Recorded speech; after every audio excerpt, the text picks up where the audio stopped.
order and not miss anybody. Well, it can be And I kind don't of know why easy I to can't talk. miss some of the women that are just like, it's like blah blah blah, and then John married his wife, blah blah blah. It's like, well, Yeah, I think I also missed a few chapters when I was doing my research or something, but so I was like, whatever, I've never done this before. So, if I miss a few people and then I go back to them, but I won't do it again because now I have a different system for how I figure it out. It's oh not easy figuring it out either because some of them you're like, wait, is that a man's name or is that a woman's name? What is that? You know, yeah. And just so you so know, I, along with others, love these little anti sermons you do. So we appreciate them a lot. good. I really, it's been very helpful in my deconstruction to write them. Also, it's been helpful as I was telling my husband the other day, I said, I don't know, like people realize how much I have to push myself as a writer to put these out because there's so little about each woman, and that can't be what I say about each sermon. I can't go, well, they didn't write much about her, like that can't be the whole Yeah. sermon. I Once mean, I again, guess, yeah. lack of Once again, information. here's another woman that got erased from the story, and that's this week's anti sermon, or whatever. Yeah. All right, I think I have you to. Oh, what? I don't understand. Why is my YouTube set up wrong?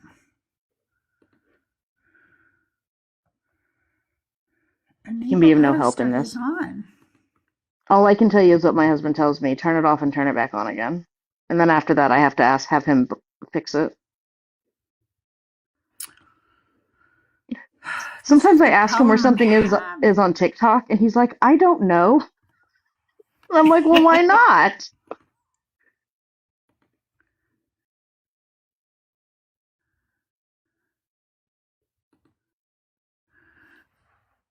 Oh, I need to delete something. That's why. That's why it keeps doing this. Okay.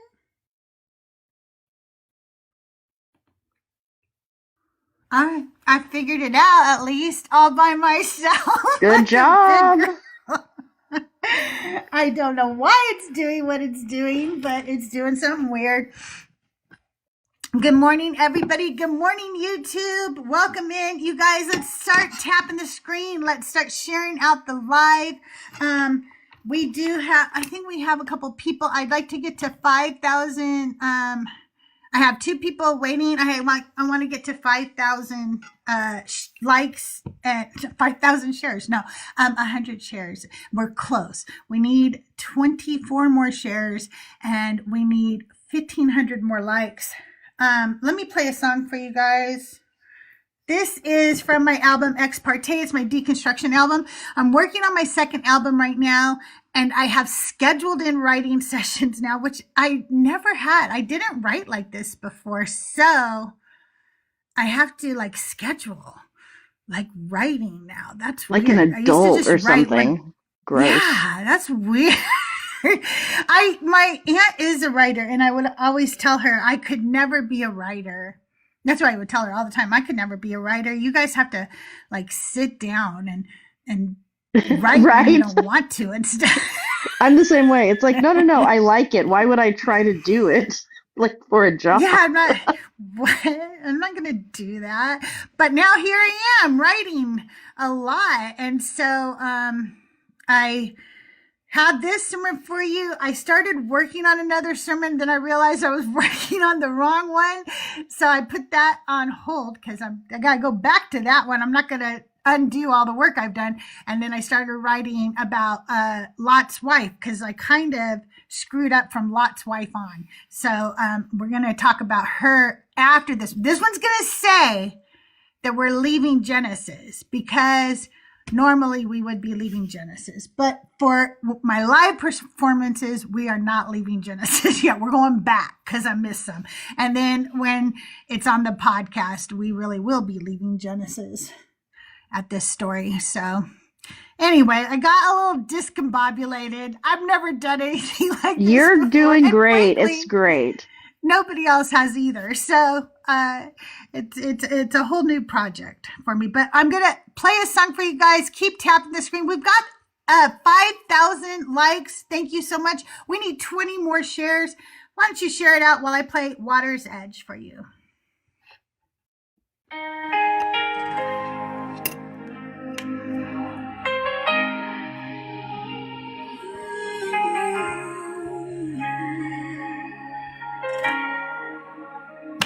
You said, come, child, lay down your sorrows. You said you would be there through all my tomorrows. So I came believing you'd dry all my tears. But you left me waiting, alone with my fears. When will you draw near? I came to the water, I knelt by your side. I gave you my everything, relinquished my pride. I cried every teardrop and looked to the sky. But I found myself sinking in the flood of your eyes. They said your love was too deep to measure. Good morning, Elfo. Thank you. Would make me your treasure. I gave up my voice, my identity, and name, and called it devotion, but it was just shame. And yet still I stay. I came to the water, I knelt by your side. I gave you my everything, relinquished my pride. I cried every teardrop and looked to the sky. But I found myself sinking in the flood of your light. I wish I could sing so bad. You were the father who never appeared. Your silence was louder than all that I feared. Just when I thought I could take it no more, I found my strength and I walked up on shore. I'm no longer yours. I came to the water and found only me, the girl you abandoned when she was just 3. I dried my own teardrops and to myself pledged I'll set myself free at the water's edge. I came to water and love only me. The girl you abandoned, she was just 3. She was just 3.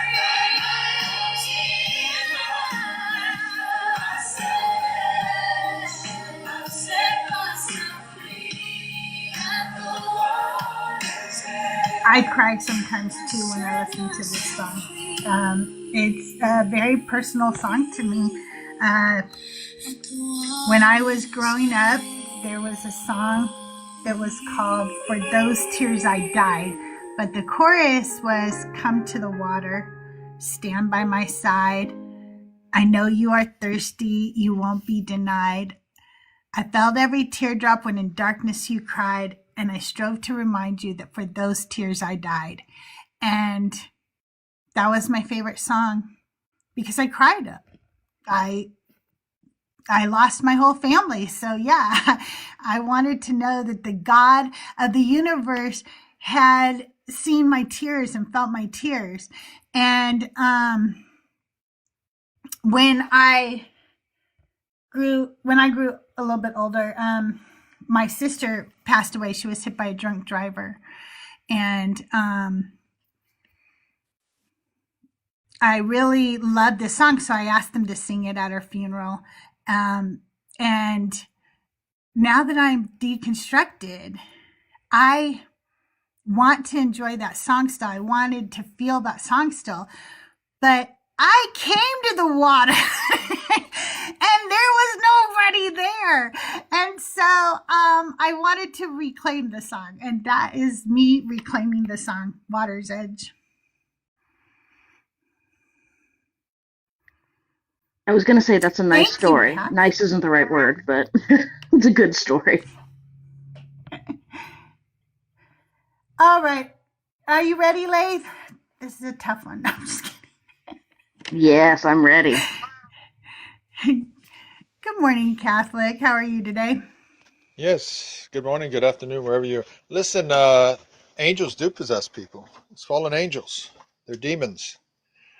We have documented cases of No. this. That's not my question. That's not my question, sir. You can flip. You guys like to flip things. I know what a demon is. I'm asking why angels themselves don't possess people to do good things. Oh, because that's not the way that things work with regards to. I know, because that would make sense. Do you want me to answer your question, or are you just gonna? In this religion. So you don't really want me to answer the question? I'm allowed fully. to talk. Oh, so you just don't want me to answer the question, though? Well, you don't have an answer. Oh, I have an answer, but you're not apparently going to allow me to answer your question. Okay, go ahead and tell me and show me scripture where this is at. Why angels don't. Yeah, I don't have to show you scripture. I'm a Catholic. We're not sola scriptura. Oh no, you do have to show me scripture, because I'm not Catholic, and Catholics suck ass, and your fathers suck ass. So I don't listen to your stupid fathers who don't even agree with each other. Yeah. So, but anyway, you don't even believe in the Bible, so I don't have to show you scripture. Now, the fact of the matter is, are you going to allow me to answer the question? She's going to run away. You don't get platformed if you don't answer my question. I actually can't stand that guy, so I just wanted to torture him for a minute. Sorry, I just was playing. That's the devil in you, Crystal. I was never going to really let him talk. He gets to talk on too many of the men's platforms. Let the men have him, okay? I'm not going to talk to him. Okay, here's a hopefully a real person here that I will talk to. Hey, Bearded, how are you? Hey, how's it going, Crystal? How you doing this morning? Going good. Good. How are you this morning? I'm doing all right. I just had a little bit of time. I thought I'd pop up and say hi. How are things?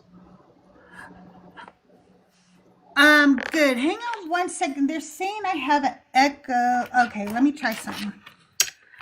Silly Goose, on YouTube, do I still have an echo? I had some headphones plugged in. And it might have been the headphones doing that. Let me know if it still has some kind of echo.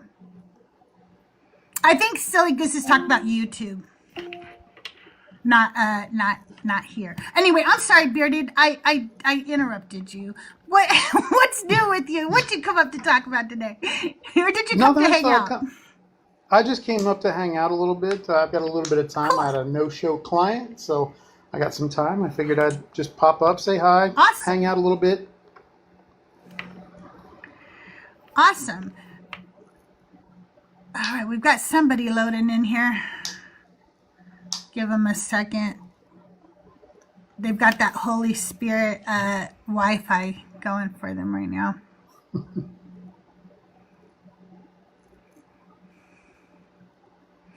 Ego, go look at my video I posted, because I posted a video about you Christians coming in saying, I'll pray for you.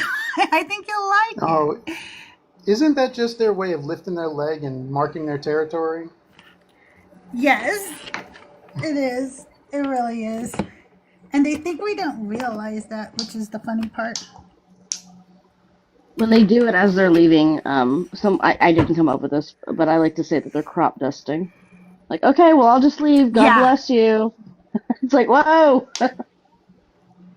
Rob, I tried to accept you up, but you are not loading for some reason. So if you want to try again, but what I'm going to do right now, we've got our 20 people in here, and I told you I've got an anti-sermon for you this morning, and I know I tell you this every time, but this is a really good sermon. Okay. Hey, Rob, did you want to come up? Do you have time? Do you want to hang out? Mama Bash, are you in here? If you want to come up, you can come up too. Anyway, we'll do what's going on over here. Okay, I don't know. All right, let me find my documents. I don't remember where anything What scriptures? is half the time that. Okay, there we go. Okay. All right, I'm going to go ahead and start, but none of these are it. Who is it this week?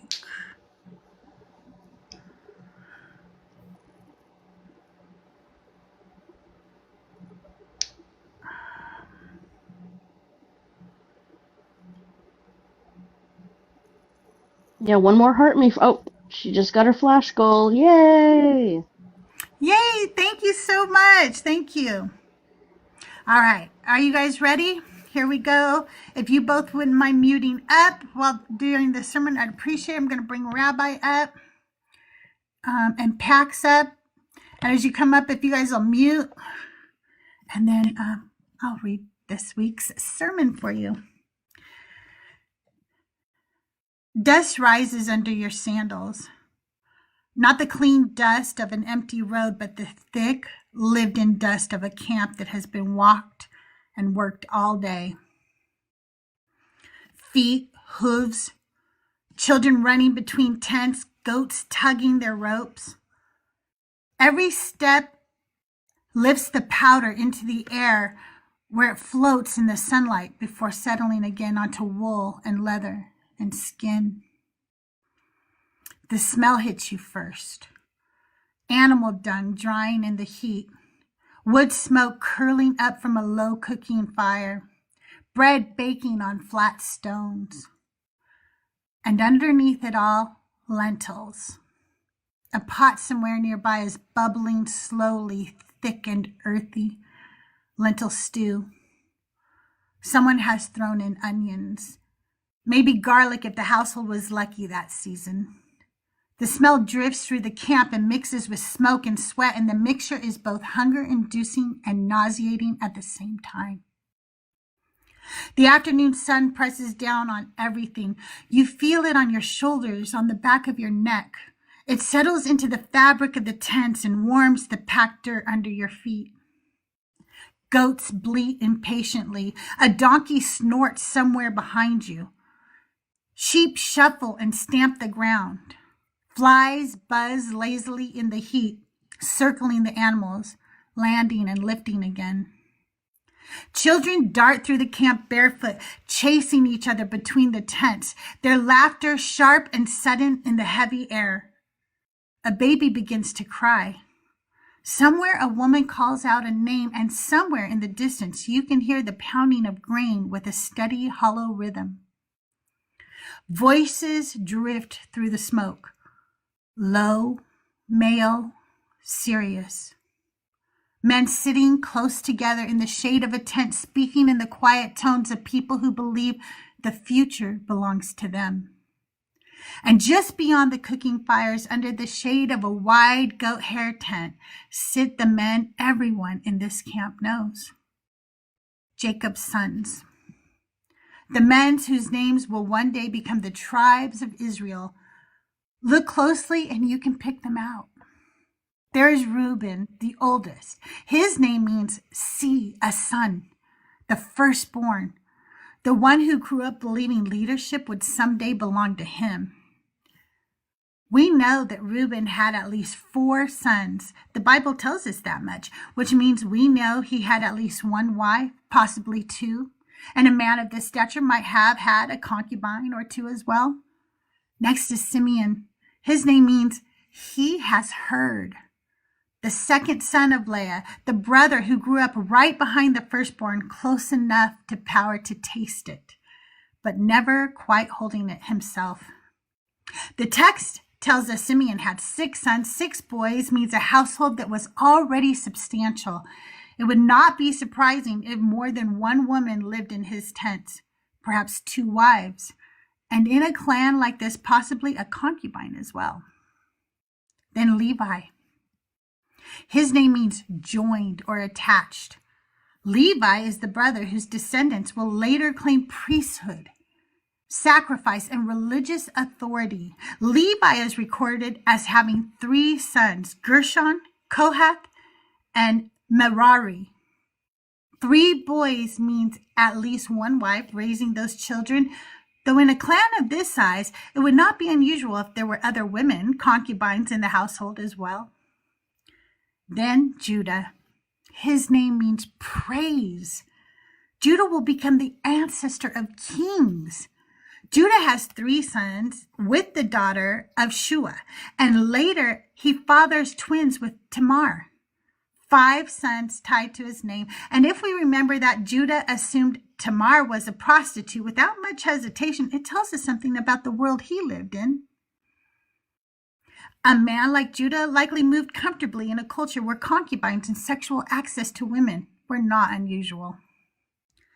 Next comes Issachar. His name is often understood as there is reward.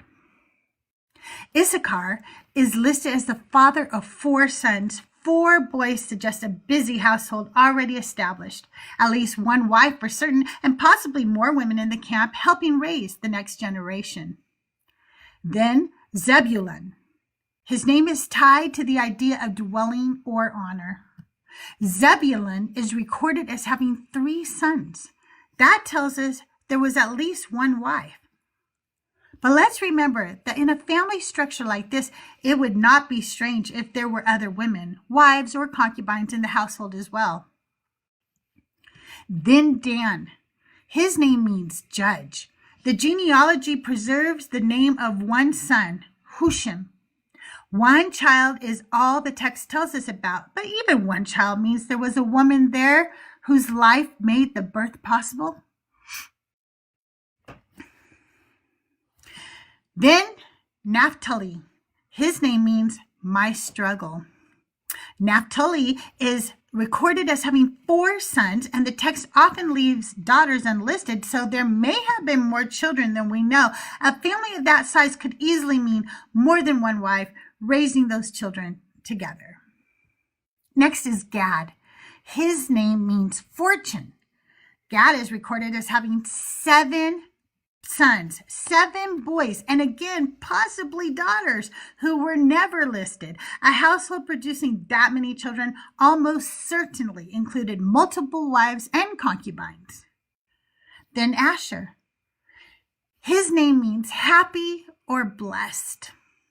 Asher is listed as having 4 sons and a daughter named Sarah. We just talked about her in our last sermon. 5 children whose names we actually know. It would not be unreasonable to picture a household that included at least 2 wives helping raise the family. Then Joseph. His name means, may he add, the dreamer, the brother who will end up in Egypt. Joseph marries Asenath, and together they have 2 sons, Manasseh and Ephraim. In Joseph's case, the text does give us the name of the woman beside him, Asenath. And finally, Benjamin. His name means son of the right hand, the youngest, the baby of the family. Benjamin will later be recorded as having many sons of his own, a growing household that again reminds us that behind every one of these men were women giving birth, raising children, and holding together the daily life of the camp. Can you picture it? Are you still with me? Can you still smell the lentil stew simmering over the fire? The fresh bread baking on the hot stones? Can you feel the dust on your skin, the dry air in your throat, the sound of animals shifting in their pens and the children running between the tents? Can you see them now? Reuben, Simeon, Levi, Judah, Issachar, Zebulun, Dan, Naphtali, Gad, Asher, Joseph, Benjamin, Jacob's sons. The men whose names will become the tribes of Israel, and around them wives, many wives and concubines, women who bore their children, women who ran their tents, women who kept those households alive. Now listen carefully to what the text itself chooses to say about these amazing women. Genesis 46:26. All the souls who came with Jacob into Egypt, who were his direct descendants, in addition to Jacob's sons' wives, all the souls were 66. Do you hear what the text just said? Other translations make it a little clearer. Not including the wives of Jacob's sons were 66 persons in all. Because if you didn't catch it, I want to slow that moment down. Jacob's sons are counted. Their children are counted. Every male descendant is carefully added to the total, but the wives, they are not included in that number. The women who bore the children, the women who kept the tents, the women who cooked the bread, nursed the babies, and held those households together, they are not counted. Not in the number, not in the total persons, not counted as people worth adding to the sum. The absence of these wives in the text is palpable. You can feel it. The camp we just imagined was full of them, full of women whose labor made that entire clan possible. And yet, when the genealogy is written, when the bodies are counted, they disappear. Not named, not numbered. Not even counted as human. So what did the rabbis say about this? They noticed it. Rabbinic teachers spent centuries reading these texts with microscopic attention. When a number doesn't add up, when a phrase feels strange, when something appears to be missing, they talk about it. And Genesis 46:26 raised questions.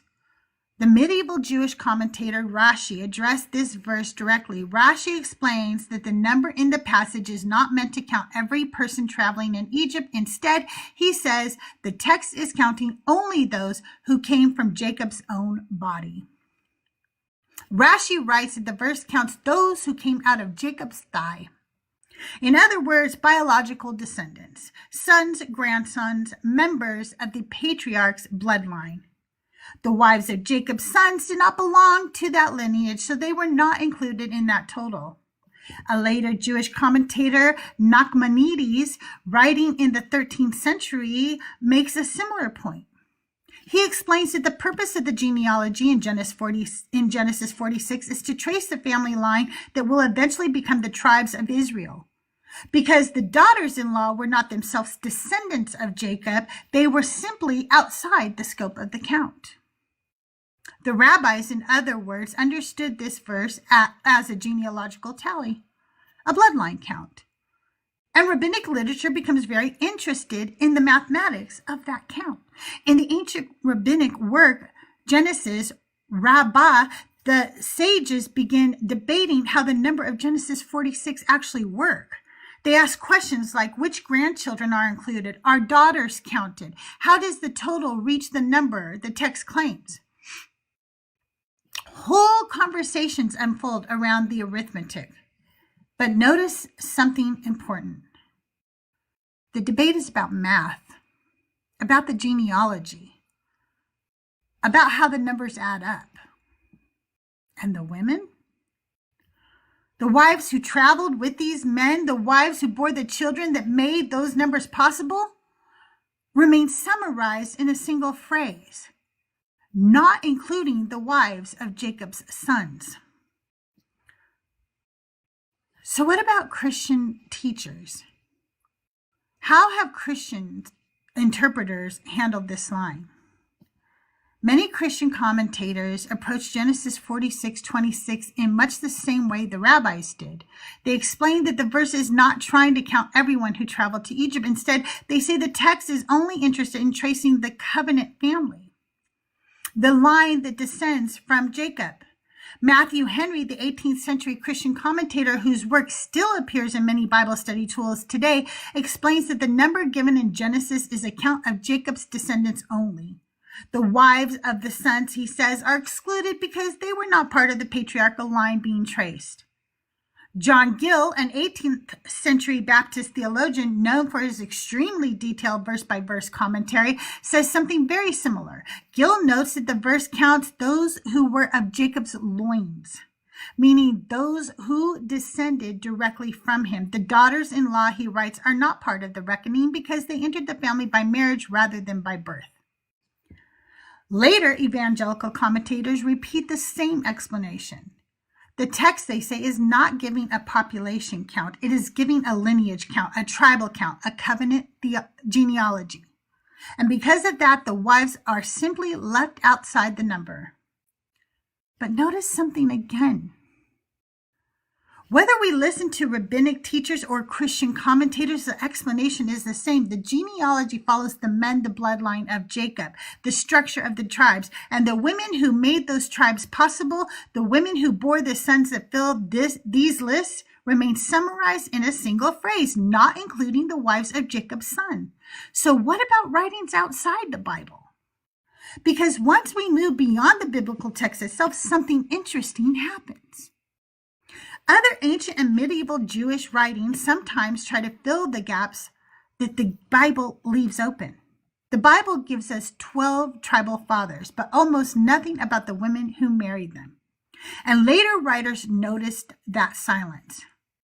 One of the earliest attempts to fill that silence appears in the Book of Jubilees, a Jewish text written sometime in the second century BCE. Jubilees retells much of Genesis, but when it reaches the stories of Jacob's sons, it begins doing something the Bible never does. It starts naming the wives. According to Jubilees, the sons of Jacob did not marry anonymous women. They married women with names, families, and genealogies. Reuben is married to Ada. Simeon is said to marry Issachar. Levi is said to marry Milcah. Judah is said to marry Betasuel. Issachar is said to marry Hezekiah. Zebulun is said to marry Neiman. And in many of these traditions, the wives are described as daughters of relatives within the extended family, cousins, nieces, or clan members, which would have kept the tribal lineage tightly within Jacob's household. Which means the excuse that these women were not counted because they were not really part of the tribe starts to fall apart. Because in these traditions, they would have been within the tribe, within the clan, within the bloodline, so that explanation becomes moot. Even when later readers try to solve the silence by imagining these women as part of the family itself, the biblical text still does not count them. But Jubilees is not the only text that tries to repair the silence. A much later Jewish compilation known as the Chronicles of Jeremiel, likely written in the medieval period, also preserves traditions about the families of the patriarchs. In some manuscripts, the work lists wives and genealogies connected to the tribes, again attempting to supply the information the Bible never recorded. And then we see the same pattern in various medieval Jewish genealogies. Writers and chroniclers try to reconstruct full tribal family trees. Some of these traditions create lists of the mothers of the tribes, the women who would have given birth to the clans that eventually became Israel. But here's where it gets interesting. The names are not consistent. One tradition gives one set of wives, another tradition gives a completely different set. Different communities preserve different names. which tells us something very important. These traditions were not preserving a stable historical memory. They were doing something else. They were filling narrative gaps. Readers saw the silence in Genesis. They saw the phrase, not including the wives of Jacob's sons, and later writers tried to answer the question the Bible never bothered to ask. Who were these women? What were their names? Where did they come from? The biblical text gives us the fathers of the tribes. Later tradition tried to give us the mothers, but even those later traditions cannot agree, which means the silence in Genesis is still there, still echoing. The tribes of Israel have fathers, but the women who bore them remain almost entirely invisible in the biblical world. Feminist teaching. Modern feminist scholars have looked directly at this verse. Genesis 46:26 does something very specific. It counts the descendants of Jacob, and then it pauses to clarify that the number does not include the wives of Jacob's sons. Not forgotten, not overlooked, explicitly excluded. The feminist scholar Tikva Frymer-Kensky pointed out that passages like this reveal how ancient genealogies functioned. In her analysis of Genesis genealogies, she explains that the numbers are not counting households of travelers. They are counting the patriarch's biological line, which means the daughters-in-law are intentionally removed from the calculation. They are physically...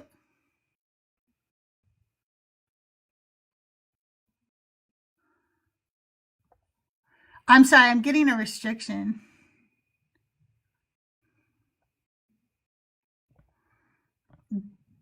So we've got people reporting. I'm sorry. Let me go back a minute. But when the census is written, they are I'm sorry. I have to go back. I lost my place. That happens with ADHD. Which means the daughters-in-law were intentionally removed from the calculation. They are physically present in the migration up to Egypt, but they are not part of the lineage being tallied. Another scholar, Carol Myers, notes that this kind of exclusion highlights the difference between lived reality and literary accounting. In reality, the wives were part of the traveling group.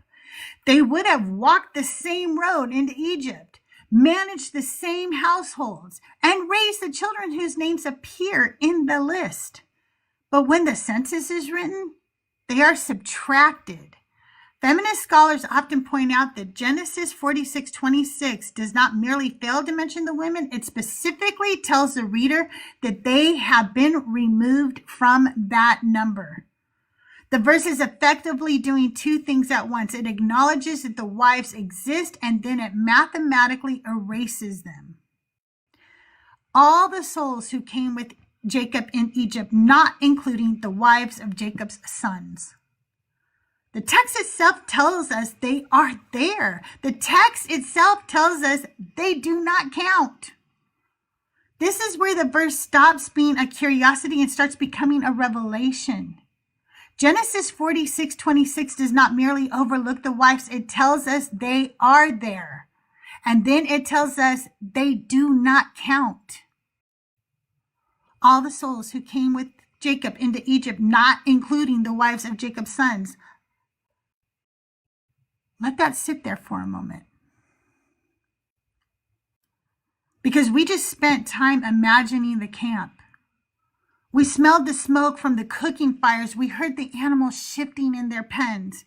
We watched the brothers sitting together under the shade of a wide goat-haired tent. And all around them were women. Women kneading dough, women grinding grain, women nursing babies, women carrying water, women calming frightened children as the camp prepared to move, women who packed those tents, women who walked that long road to Egypt, women whose bodies carried the sons whose names fill the tribes of Israel. They were there. And then the verse arrives and subtracts them. Not counted, not named, not even included in the number. And when you look at that honestly, the implication becomes hard to ignore. This story was written by men who did not consider women fully human. And to me, this verse alone sets the tone for the entire Bible. Because right here, the text tells you exactly how this system works. You are present, and then you are erased. You are literally standing in the story, walking the road, raising the children, building the households, carrying the future of the tribes in your body. And then the text turns around and says, you do not count. Not metaphorically, not poetically, numerically. You do not count. It does not matter if those wives came from the same tribe. We know that some traditions say they did. It does not matter that they were part of the extended family network that produced these tribes. It does not matter that they were the matriarchs whose bodies carried the very lineage that later generations will call sacred. It does not matter that the line these women carried will eventually be claimed as the holy line that leads to Jesus, the Messiah. The mothers of the line do not matter to the text. They are present enough to produce the tribe, but not present enough to be counted among the people, and this pattern will repeat itself again and again. When a woman acts to preserve the lineage like Tamar did, she will be slandered as a prostitute before she is ever called righteous, even if Judah said, she is more righteous than I. When a woman protects the future of Israel, the story will center the man. When a woman saves the line, the men will keep the credit. And when the genealogy is written, her name will disappear. The religion will be built around the fathers. The tribes will be named for the sons. The inheritance will pass through the men. And then those same men will stand up and tell women that God loves them equally. But Genesis 46:26 tells us something very different. It tells us that the women were there. And then it tells us they did not count. Which means this is not just one awkward verse in an otherwise fair story. This verse exposes the architecture. This is not a book that emerged from a world that saw women as equal human beings. This is a record of lineage, inheritance, tribal survival, male memory. The women built the nation, and the men stole everything from them and called it holy. Before we return to the wives of the sons of Jacob, I want to tell you a story, a personal one. Because sometimes the only way to understand what erasure feels like is to remember a moment when it happened to you. I've talked before about how my mother abandoned us when I was 3 years old. I was one of 8 children. My mother left, my father was arrested for abuse, and I was placed in an orphanage. Eventually, I was sent to live with my aunt and uncle. And from the time I was 3 years old, that house became my world. My aunt, my uncle, my 2 cousins. To me, that was my family. That was my mom and dad. That was my brother and sister. It was all I knew. And I loved them. This is hard to talk about because that love did not always feel reciprocated. In fact, most of the time it did not. My mother and I did love each other, but that relationship was very difficult. Neither of us chose the circumstances that put us there. And that made things hard for both of us. My father and I loved each other very much. Sometimes we were a little too much alike. We were both very opinionated and sometimes a little too dogmatic. But we both had big hearts and we loved each other deeply. Years later, when my father died, there was a funeral. At the time, I had been living in Kansas. I owned my own business as a wedding and event photographer and videographer. My husband had been an engineer, but there had been huge layoffs in the aerospace industry. So we built that business together and sustained our family. We had 3 children. I was a devout Christian at the time. We were doing pretty well. At the funeral, my uncle stood up to give a speech about my father. He started talking about how much my father loved his children. He talked about my cousin, how proud my father was of him, how he had served in the Air Force. how he had a beautiful wife, how he was a devoted son. Then he talked about my sister, how proud my father was of her, how she owned her own thriving business, how she had a beautiful family and a beautiful home. And then, almost as an afterthought, he said, oh, and there's Crystal. I think she lives in Kentucky or something, and she's got some kids. That was it. They couldn't even remember what state I lived in. I've never hurt anyone in that family. I have never done anything to deserve that. But in that moment, I was erased.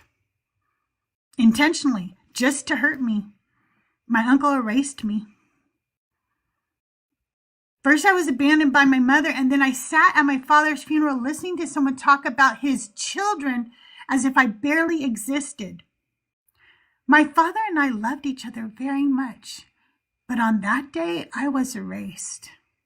And if you have ever experienced something like that, then you know exactly what that feels like, which is why I want you to sit with a question for a moment.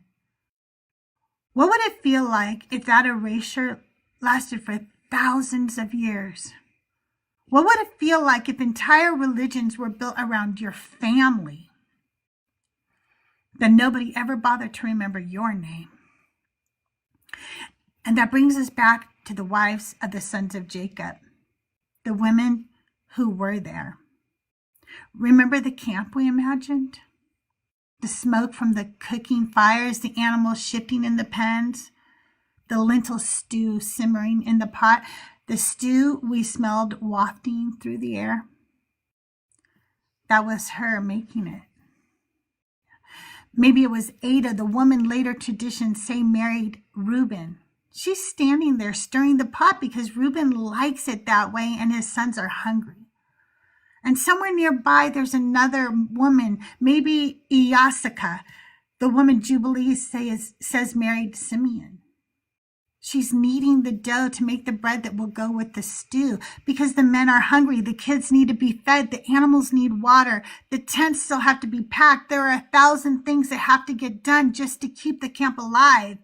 Those women were there. They were cooking the food. They were raising the children. They were keeping the entire household functioning. And their bodies were carrying the sons whose names would become the tribes of Israel. Now fast forward. The year is 2026. Let's bring those women here right now. Let's sit them down and show them the story. Let's tell them that entire religions were built around their family. The billions of people on this planet organized their lives around the tribes that came from their households. Let's tell them that one of their descendants is believed by many to be the Messiah, the God of the universe. And then we show them Genesis 46:26. And we explain to them that when their family was counted, they were not. Their husbands were counted, their sons were counted, their grandchildren were counted, but they were not counted. They were present, but they did not count. They were erased. They were not named. They were not even counted as human. And when we bring them back and sit them down and show them how they were erased, how we were told they did not matter, how they were not counted as human, I want to turn and ask you something. You women who are listening right now, do you understand what that means to you personally? It means you don't count. It means you don't matter. Because if you can take yourself for 1 minute and imagine being one of these women coming forward through time and discovering that you were completely removed from the story that produced the Messiah, the one people claim is the God of the universe, your body produced that line, your womb carried that lineage, and your name did not matter enough to be recorded, then I need you to understand something. You are that woman. They are erasing you right now in the name of this religion. Every time they take one of, I'm getting another,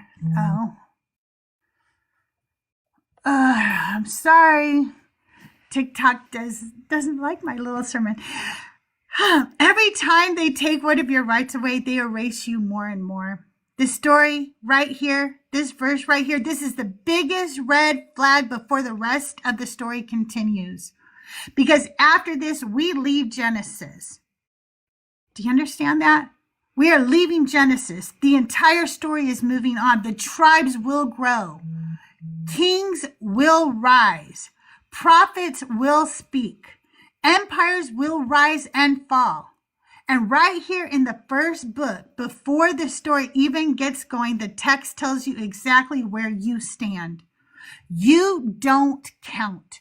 You are not counted. You are not considered part of the number. You are not human. You don't count as human. The text is telling you that right now. If there was ever one single verse that tells every woman on the face of this earth that the Abrahamic God is mythology made up by men, for men, to men, about men, a male-centered, patriarchal, misogynistic system, it is this verse, Genesis 46:26. You don't count. So where does that leave us? What do we do with a verse like Genesis 46:26? Once we have seen it clearly?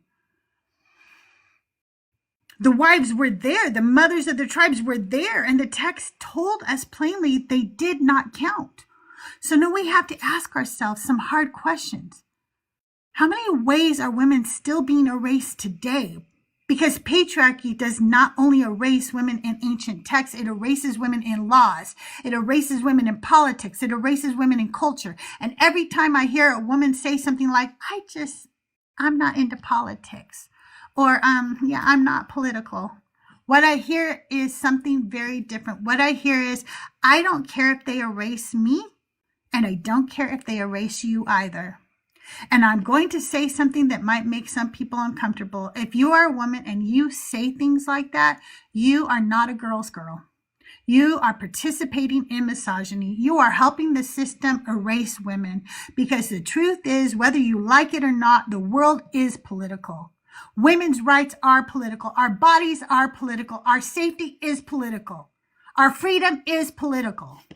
This is not just something that happened in ancient texts. It is still happening today. According to a 2023 global study by UN Women and the United Nations Office of Drugs and Crime, about 89,000 women and girls were intentionally killed worldwide in 2022. And here's the part people often do not say out loud. The overwhelming majority of those killings were committed by men. In fact, the study found that around 48,000 of those women were killed by intimate partners or family members, meaning someone they knew, someone they trusted, someone inside their own home. That works out to be about 133 women killed every single day, most often by the men closest to them. And when we look at whose cases are ignored or left unsolved, the pattern becomes even clearer. In the United States and Canada, Indigenous women face some of the highest rates of violence in the world. The U.S. Department of Justice has reported that more than 4 out of 5 Native American and Alaska Native women experience violence in their lifetime. And many of those assaults are committed by non-Native men. At the same time, thousands of cases involving Indigenous women remain unresolved or poorly investigated in Canada. The National Inquiry into Missing and Murdered Indigenous Women and Girls documented more than 4,000 cases of missing or murdered Indigenous women and girls between 1980 and 2012, and advocates believe the real number is even higher.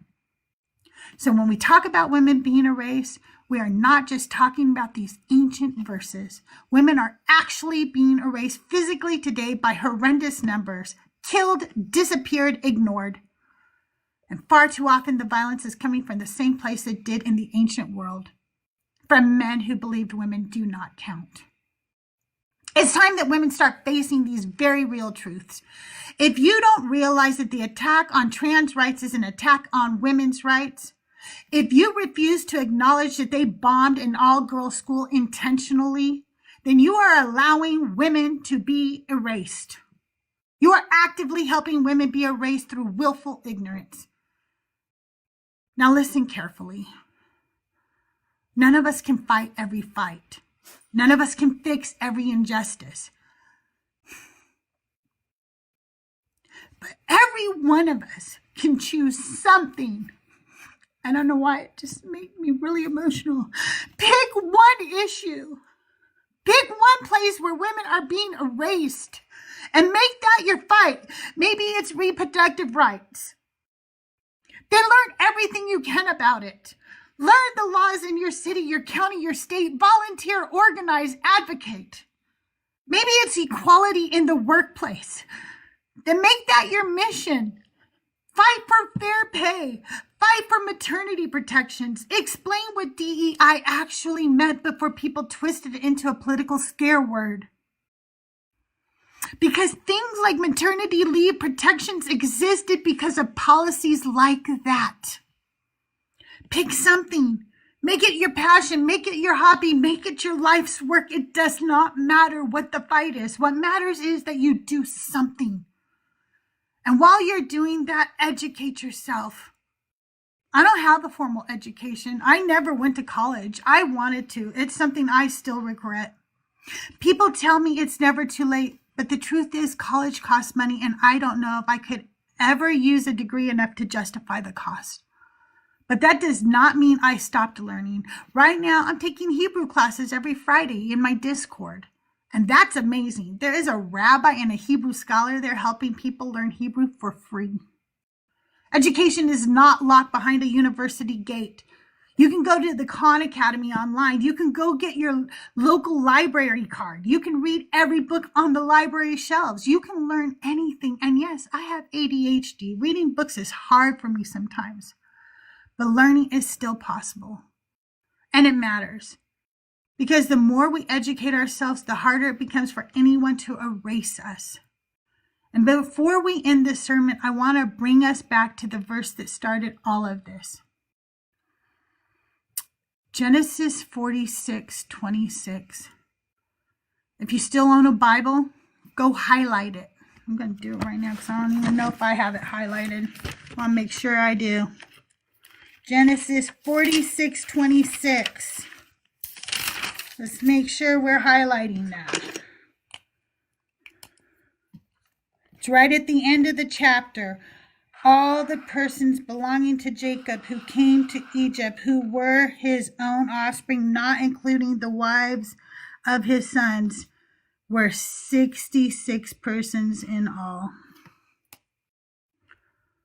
Underline it. Write it down somewhere. Print it out and tape it to your wall if you have to. And the next time someone asks you why you're not a believer, tell them the truth. Tell them it's because when the tribes of Israel were counted, women were not. Tell them it's because the mothers of the nation were erased. Tell them it's because according to this religion, women didn't even count as human. And no woman should ever worship a God who does not count her. Genesis 46:26 told us that plainly. You don't count. And if you don't count,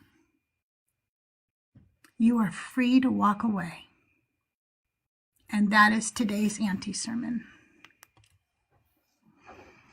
Yay, thank you. Very good one, very hard one to hear. Crystal, that was Hey, beautiful. Pax, how are you today? I'm doing all right. I'm really happy to see you. I was actually hoping I could talk to you about something about deconstruction, but I want to let this all land and let your sermon land and have you talk about things first. So Thank you. If you guys have any questions or comments or want to come up and say something about this sermon, please feel free. The guest box is open. But if not, Pax, go ahead and tell me what you want to talk about. hey, so I went on DeGauld's live the other day. Also, first of all, hi Crystal. It's so great to see you. Hang on. Hi. Hello. It's so good to see you. I super love you. I fell off the planet for months and months and months, and so I haven't been around. But I'm totally still with you, and I still love you, Crystal. And I see the work that you're doing here. and it's beautiful. Like because you are providing a service to this community. It's great. I fall off the planet sometimes too, and that happens with when you have depression, anxiety, and other mental health issues. So I just hope you're doing okay. Whenever you disappear for a while, I'm not gonna lie, I worry a little bit because I think, is Pax isolating right now? Is Pax, okay? Yeah. Well, I was also unmedicated. Like I was off testosterone for several months, and that makes like once you're on it and then you go off of it, it's pretty fucky. So now I'm off of it again for the Yeah. last 2 weeks, but so far I'm still not feeling it. So we're good. It's really hard to get medical care and food and stuff right now. So, but I wanted to, and that's not what I'm here for though. I have been thinking about deconstruction stuff. I joined the community about 2.5 years ago when I was still homeless. And I was looking for people or basically a way to pass the time. Because like when you're poor, like really what you need to do is find ways to unalive Pax, I'm time. so sorry, but your sound is cutting in and out. So I'm Oh, only is getting it? like every other word. Yeah. Oh, good to know. Hang on. Yeah. Let me try this. Is this any better? Otherwise, maybe I can jump down and come Yeah, back that up. does. He sounds I good to think that's me. better. Okay. Yeah. Thank you for Okay, telling me. I can hear you better now. I appreciate it. Thank you. No problem. I But yeah, want I to be able to joined. hear you, and I'm like, wait. No, thank you. That's helpful. I joined Deconstruction, or I got on TikTok about 2.5 years ago. I was homeless. I thought I was going to unalive, and I had time. But like when you're homeless and stuff, like what you have to do is figure out a way to fill 24 hours in a day. Like if you're not working, if you don't have money to go out, like if it's not safe to do anything, like you just have to figure out how to be really still and consume very few resources, and also make the time pass. And so that's what I was doing here in Deconstruction. Because I had stopped eating, and anyway, and like so then I didn't unalive, which was surprising. And so then, and I had started making deconstruction art, because I was unhoused and I was away from my children, and I wanted to make stuff for them that if I unalived, that they're with mega Christians right now. Let's just say that they're 19 and 17. And so I started making some art about 3 years ago, to deconstruct them from whenever they were able to get out. And so then I didn't unalive, and then I kept making it. And so now I actually have 3 years of multiple bodies of deconstruction work, all over the internet on multiple platforms in multiple forms of media, like music that I've composed and performed, poems, essays, theories, systems, frameworks. Like I'm a prolific creative, and I've become a resistance artist. And so I have stuff all over now. And it's being a resistance artist under fascism is weird, because like historically that it doesn't work out too well for us, but it also turns out that the people in charge of finding us are really not smart. So anyway, like I've been waiting for people to come to my door for months, and they just keep not. So I'm just like, okay, I guess. Yeah. But I've got this really great community of people that I hang out with outside of deconstruction, and they're mostly Indigenous and Black people that are committed to like biodiversity and and stuff that we have to talk and code about, on this platform. And so there's movements that are growing of people that have good ideas about how to change things. But anyway, so that's not what I'm here for either, though, because I am here for so the deconstruction movement itself has a lot of issues, and I've almost left several times. There's been like 3 or 4 times I've had my finger on the leave the deconstruction junction Discord, because I have gotten treated terribly by at least 80% of the people in this community. There are very few people here that I follow now that I did when I first started. And I don't see that, like, I'm not surprised by that, and that actually doesn't bother me that much, if that makes sense, because like this is the first time in history that something like this has really been happening, that where we can all like come together and like find each other because of the internet, right? But in the past, all of like community, like our way of having community has been gate kept by the systems of oppression and forcing us to only be able to participate in community in ways that they tell us, right? So in churches or in what spaces where they force us to pay and behave a certain way, right? And so the fact that the deconstruction community is behaving like the body of Christ, which is a dysfunctional system, it's not that surprising because we don't have any good examples. But I'm realizing that like there's been enough time in history where people like me and other people have been able to understand that like the patterns of the things in history that have been bad um, have been because of hierarchy. And the patterns of the systems that have been good, even the ones that didn't last, the ones that didn't last was because of hierarchy coming in, unaliving them, right? But the systems that were good were based on like a web structure. And web is sort of the way that all of everything works anyway. Trying to force a hierarchy into human society is unnatural, and I don't think it works. So the thing is though, like webs, those exist outside of the systems that already exist. Like, because we're doing it. This is a web. You and me, like you and me are, if we think of ourselves as a line, as a thread, and then every time we interact with someone, we weave around with a web with somebody, right? Like, and then we imagine how that goes along with everybody. And so like right now we've got 3 people in the web on here, then we've got 28 people down there, but each is a thread that can connect to other threads. This is outside of politics, this is outside of education, this is outside of borders. This is the web, and we are already doing it right now. So if we think about intentionally curating our webs and being like, these are the people that I have near me. I'm going to maintain these connections, reach out to them, be like, hey, can we please support each other during hard times, and make sure that you're building something for you to fall into. Ultimately, because I keep thinking about like the Indiana Jones movie where he has to take a step, like out onto nowhere, and then something comes up and hits his foot. Like that's not going to happen. We've learned that, right? But you know what could be there is the web that we've already built for ourselves and with each other.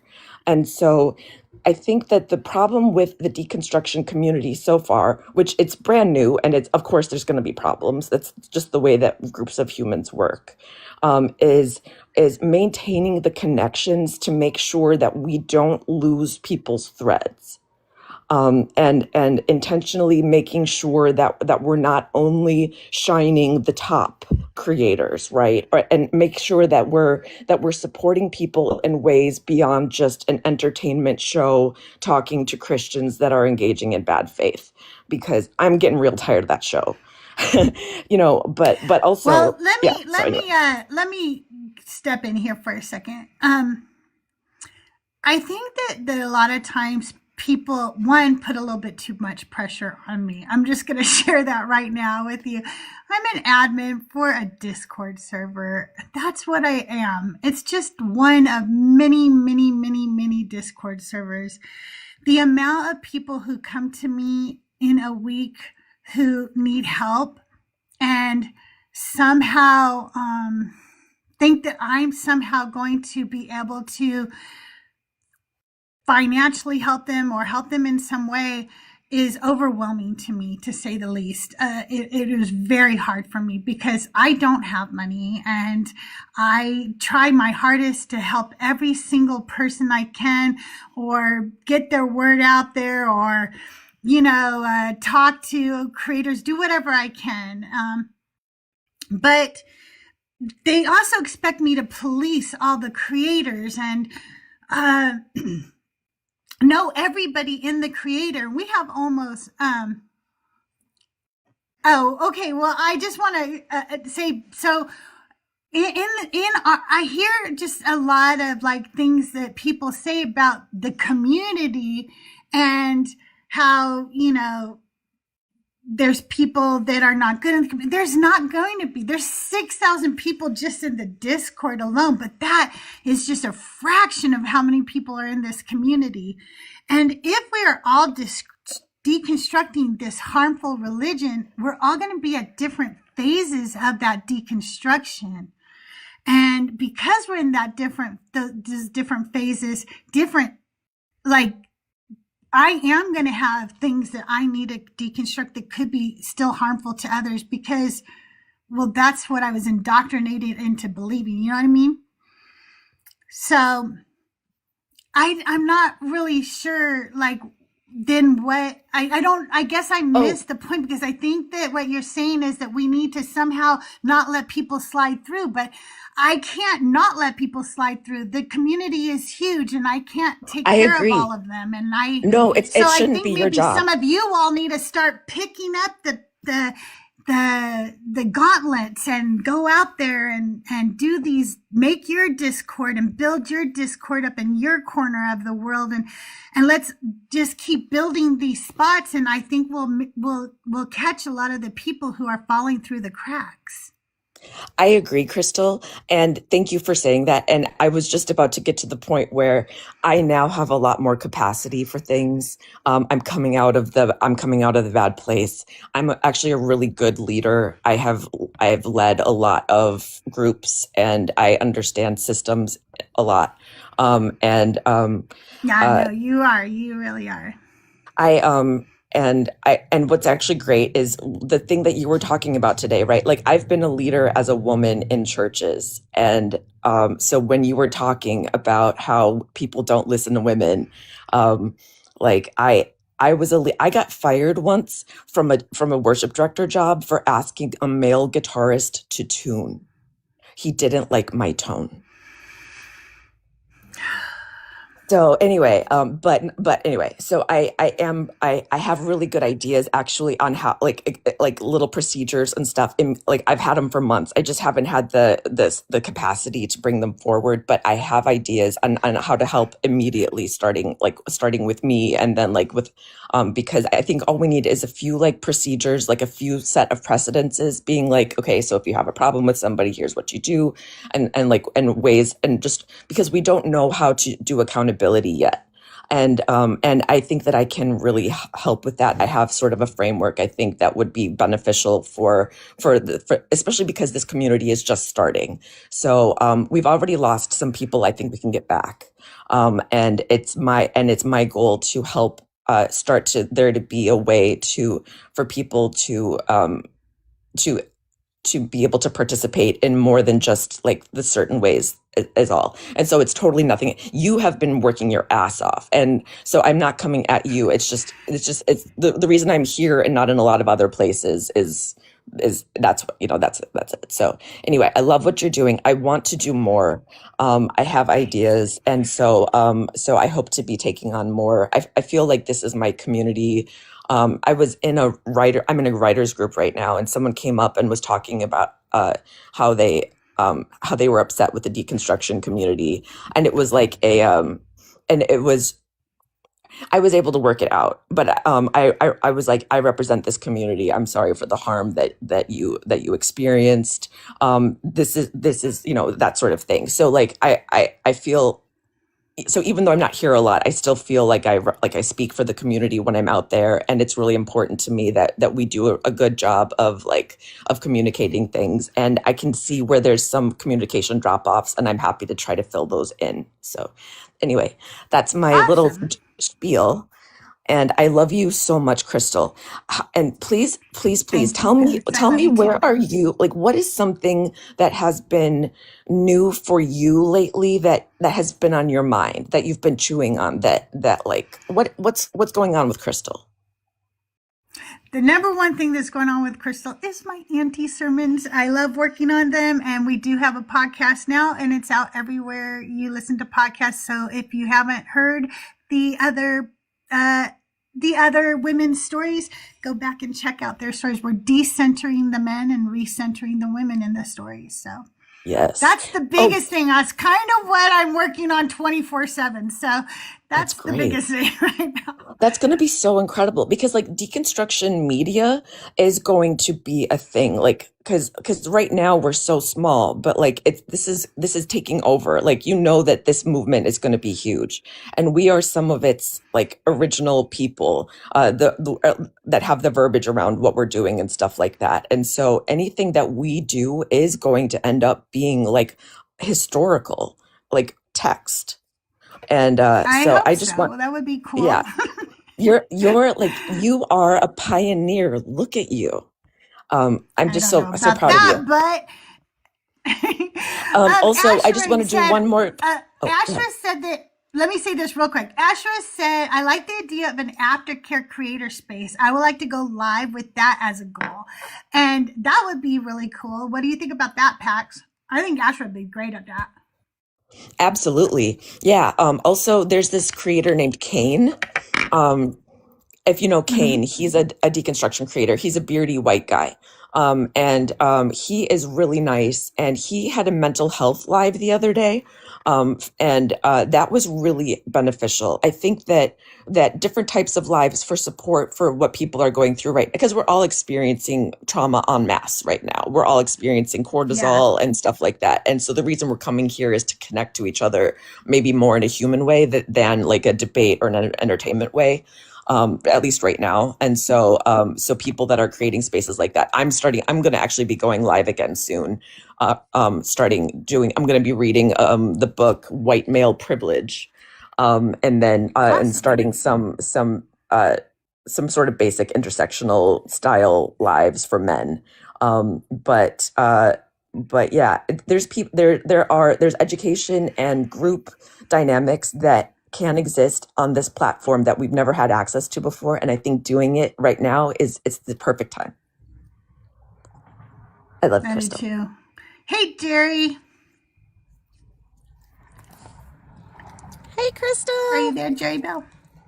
Hey, Pax. I Did you hear want to you. add to the conversation?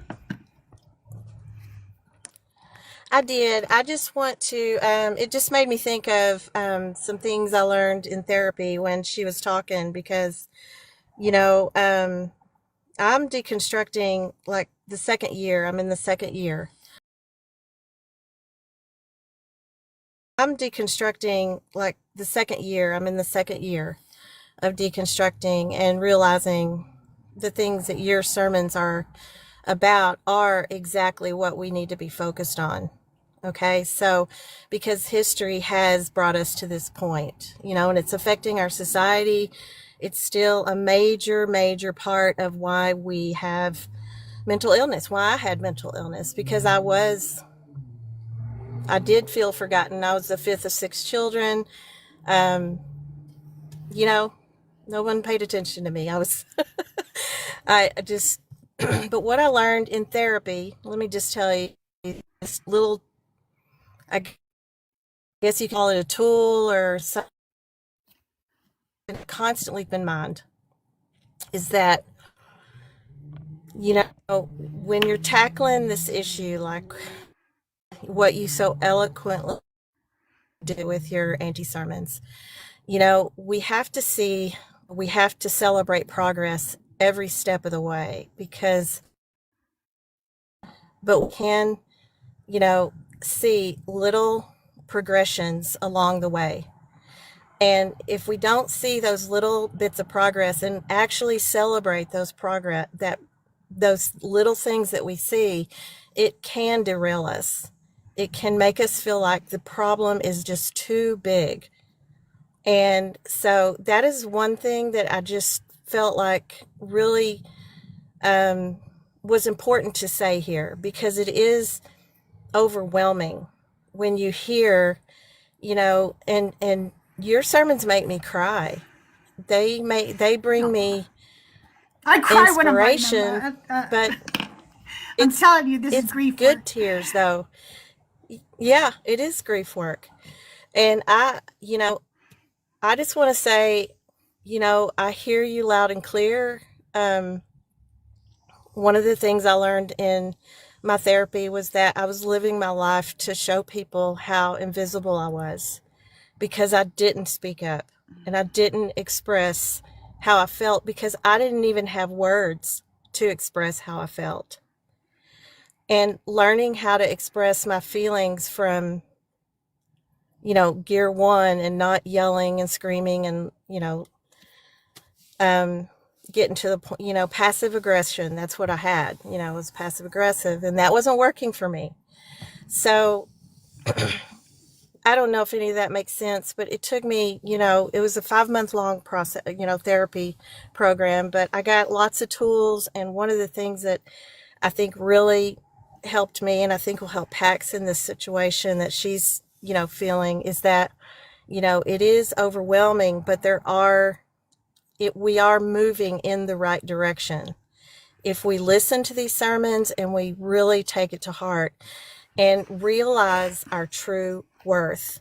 And I don't even know my true worth, but I know that I feel way different about myself than I did 2 years ago, because I got out of the not feeling good enough, never feeling like I was even worth saying something. So I know I've moved forward. I know I've had progress, and I know that, it's because that my perspective changed as far as, what you're talking about. And so that's how I live my life now. And it, I hope that offers a little bit of, comfort to you, Pax, for what you were saying. And Thank you. Yeah. Nope. History is funny when it's happening to you in real time, because you never actually you expect it to only happen.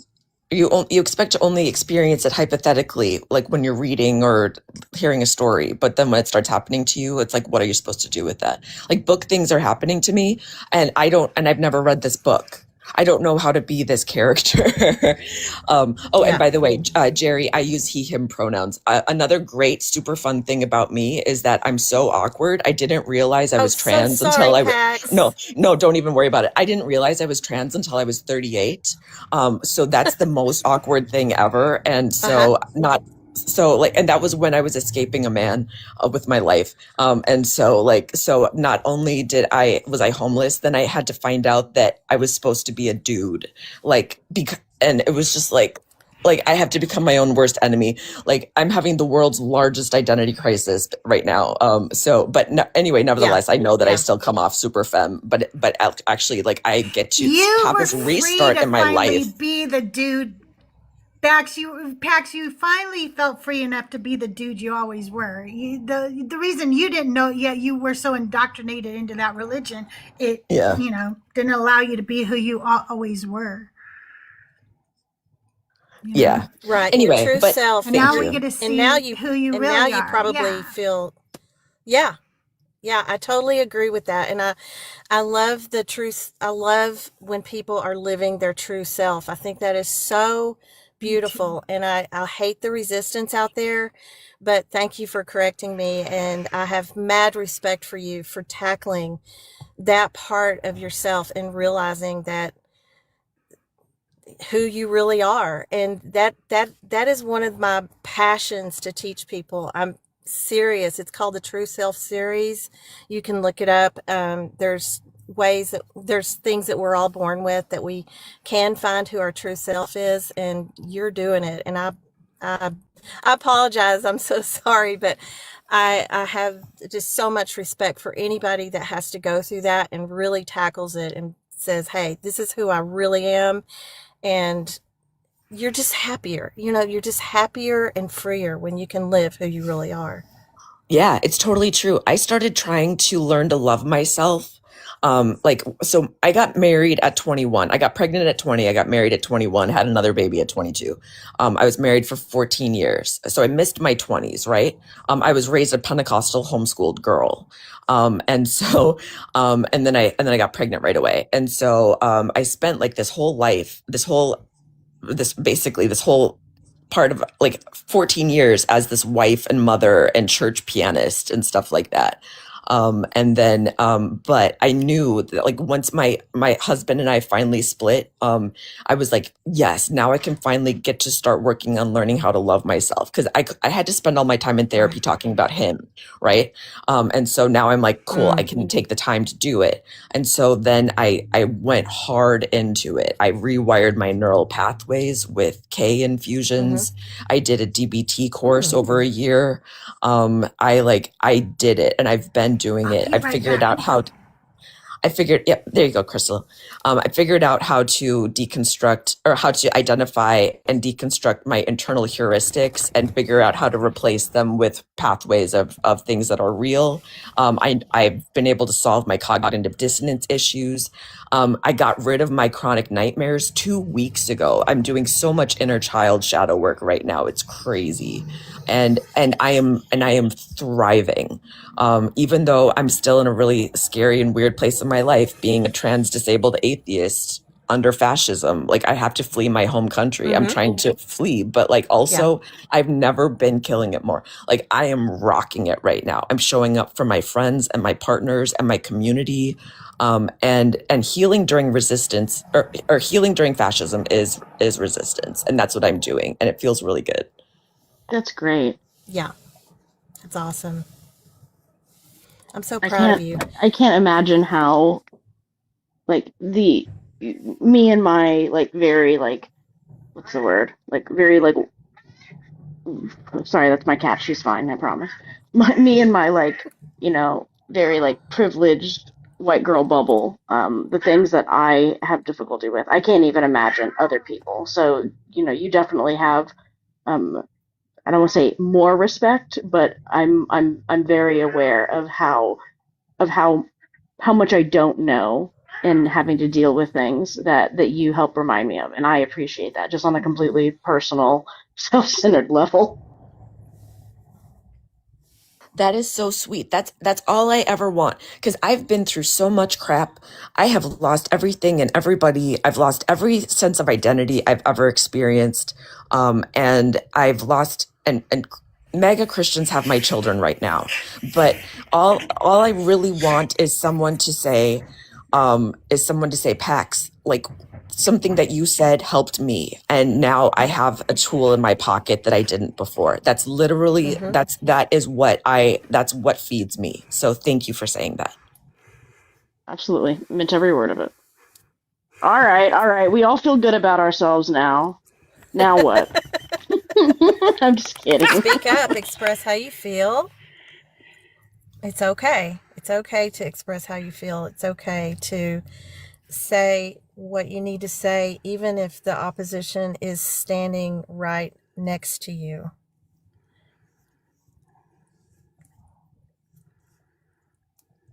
A while ago, I wrote a little like medium length poem that has been running through my head a lot lately, and I've been going around and saying it to people. It's meant to be affirming during hard times. Would you like to hear it? I've got it right here. Absolutely. Okay. I wrote it when I was living in a homeless shelter in West Virginia on a day that I didn't eat. So just keep that in mind. I wrote this thinking that I would never see anyone ever again. So it's called How to Be Better. Be the best person you can be today. A little better than yesterday, but you don't have to try to jump ahead to where you'd be next year. You can't hold yourself to standards you can't possibly uphold yet. Adjust your expectations for yourself, kindly and without guilt. You alone know how much you can realistically accomplish within yourself. Listen to your wants as they likely contain some of what you desperately require. Forgive yourself in advance for what you aren't able to achieve today. You will be better tomorrow. Forgive yourself today for not being the self of tomorrow. Then go farther and realize no forgiveness is required for not yet having accomplished tomorrow's goals. That's very nice. And I don't know who gave you my therapy notes, but that definitely spoke to me. Thank you very much, Pax, for that. Yeah, that's beautiful. I totally agree. I'm my after my 5 month journey, I came up with this, and it says, "I'm happy to be me. I'm happy to be free, and I'm proud of the woman I've turned out to be." I And I, love that. That's perfect. yeah, and I say it all the time. I just say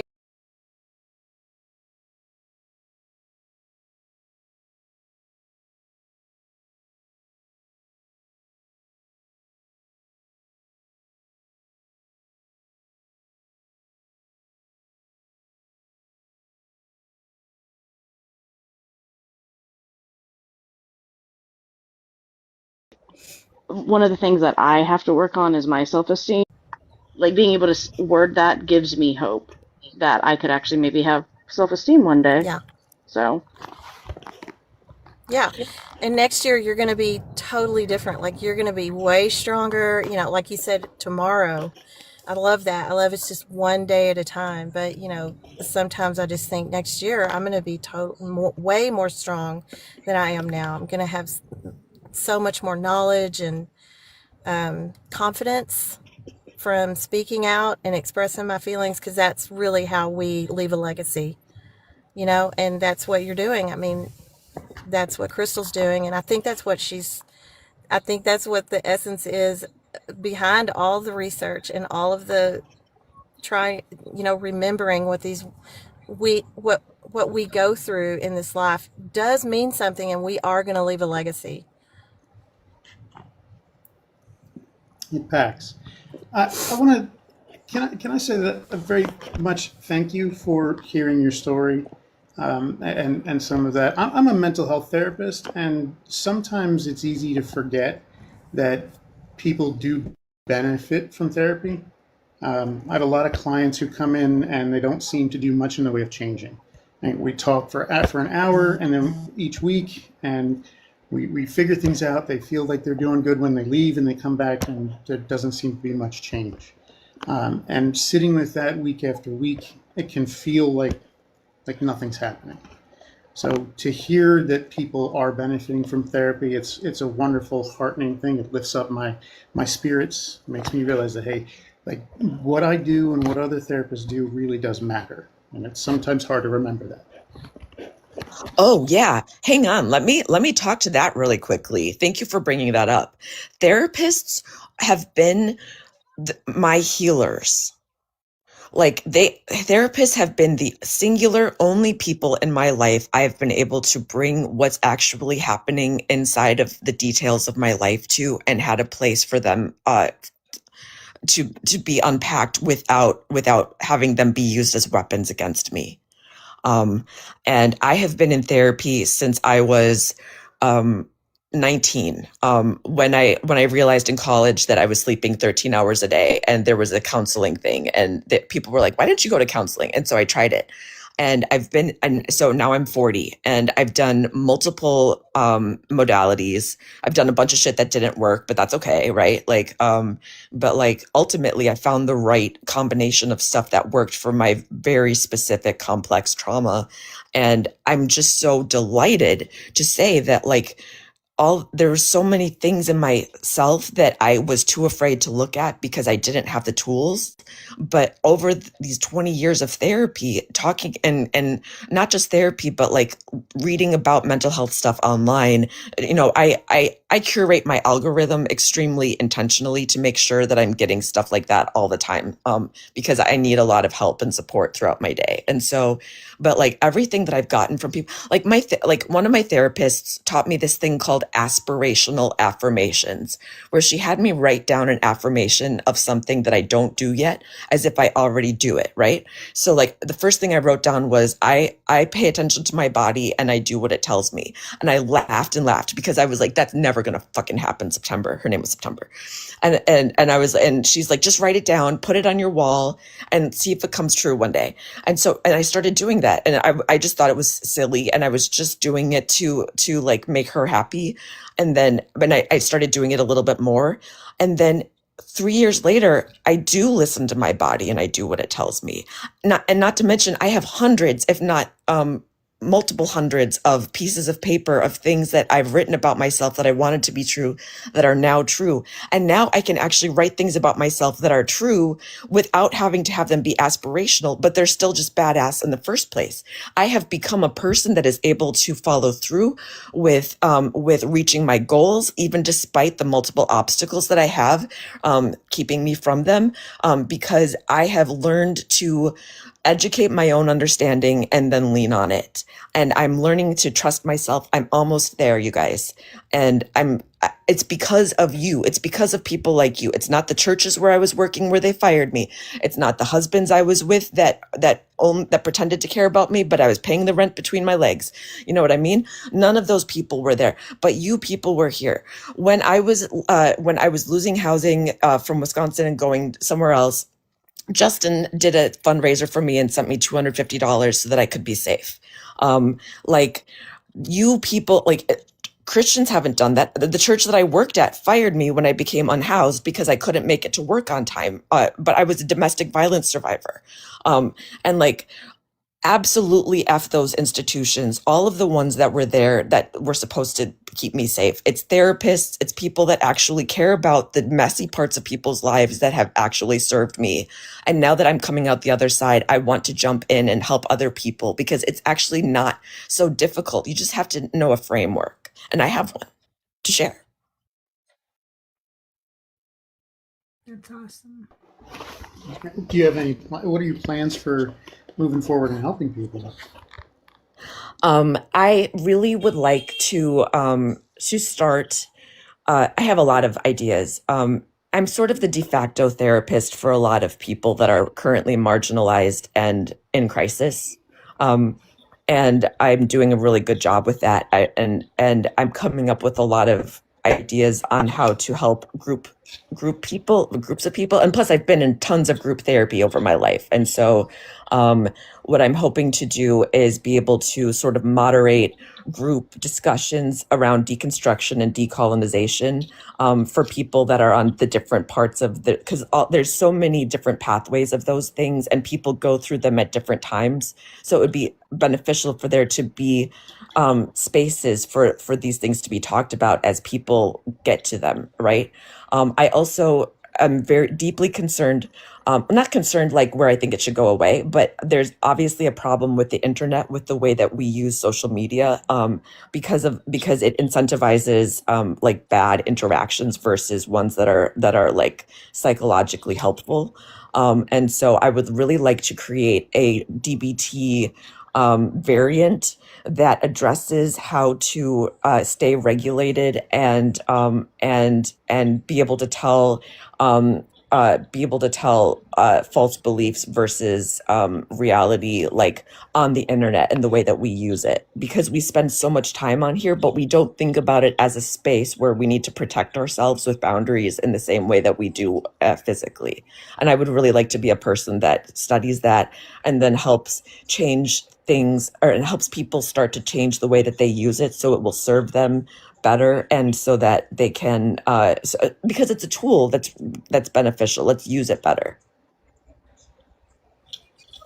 Recovering from Religion is a part of our Discord now, and you might want to get in contact with them. I know that they are looking for volunteers usually, and stuff, and that might be a really good route for you. I really don't mean to break this up, but I'm only on for 3 hours, and I know that they want to have some conversations with, and they're Totally not okay. we keep talking Let me about down. I love you so much, Crystal. Thank you for having me up. Pat. Thanks for being here. Oh, yeah. And Beard, you guys can stay up if you want to talk with Christians, but I want to try to get some Christians up here, so we can have those conversations. But you both are welcome to stay up if you want to talk with Christians.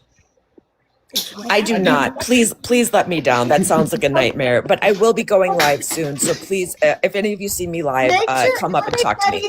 Following PAX, okay? Follow PAX and watch PAX when PAX goes live. We love you, PAX. Have a wonderful day.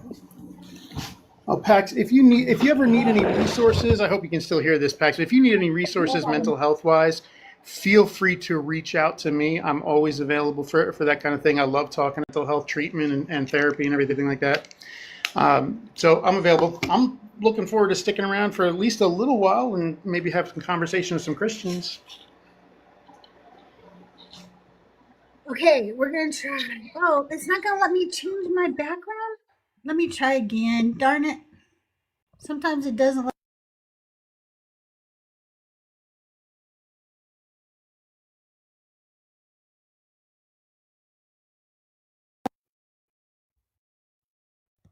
Darn it. I think I have to do a restart, you guys, because I got that warning. It's gone now, but now I can't change the background and my sound is messing up. That's why I had to take my headphones off.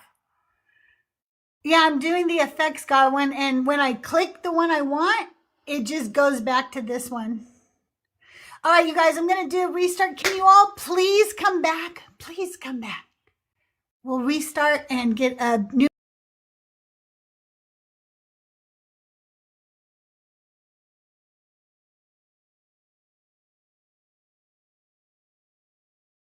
You better go home. Duh. I'm gonna have to go home at some point because my battery's dying. And just so you know.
lacing up her ballet shoes.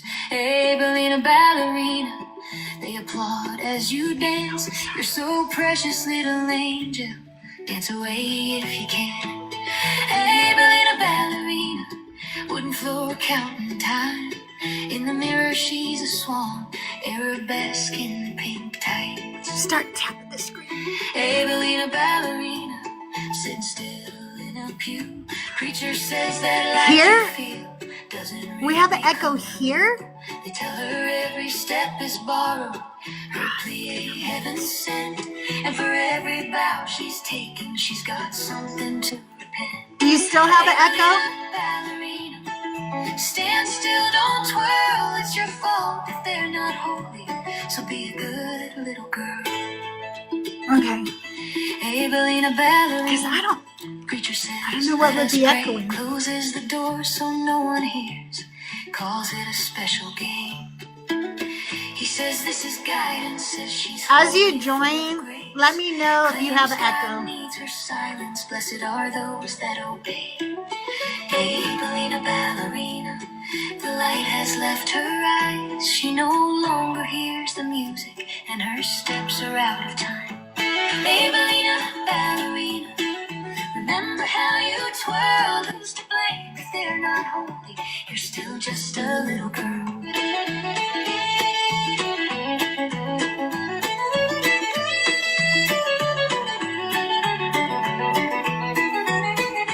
Hey, ballerina, ballerina, stand still, don't twirl. It's your fault if they're not holy. So be a good little girl.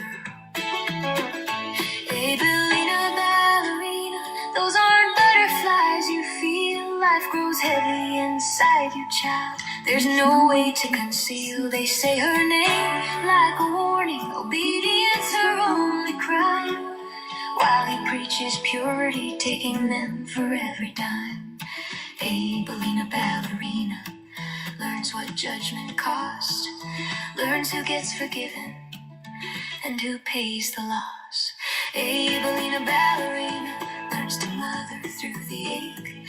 Learns that love can still be sacred even after what they take. She devours her education and her eyes begin to shine. Music pours out from within her and her steps fall back in time. She reads the words they cherry-picked, preaches truth they try to hide. She interrogates the God, she uncovers every lie. She shows why nothing ever changes, who the system benefits.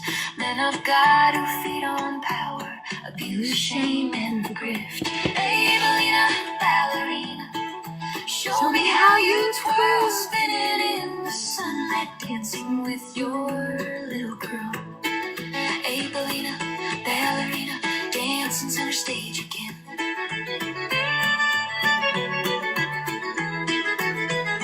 Hey, ballerina, ballerina, dancing barefoot in the sun. You're so precious, little angel, and your dance has just begun.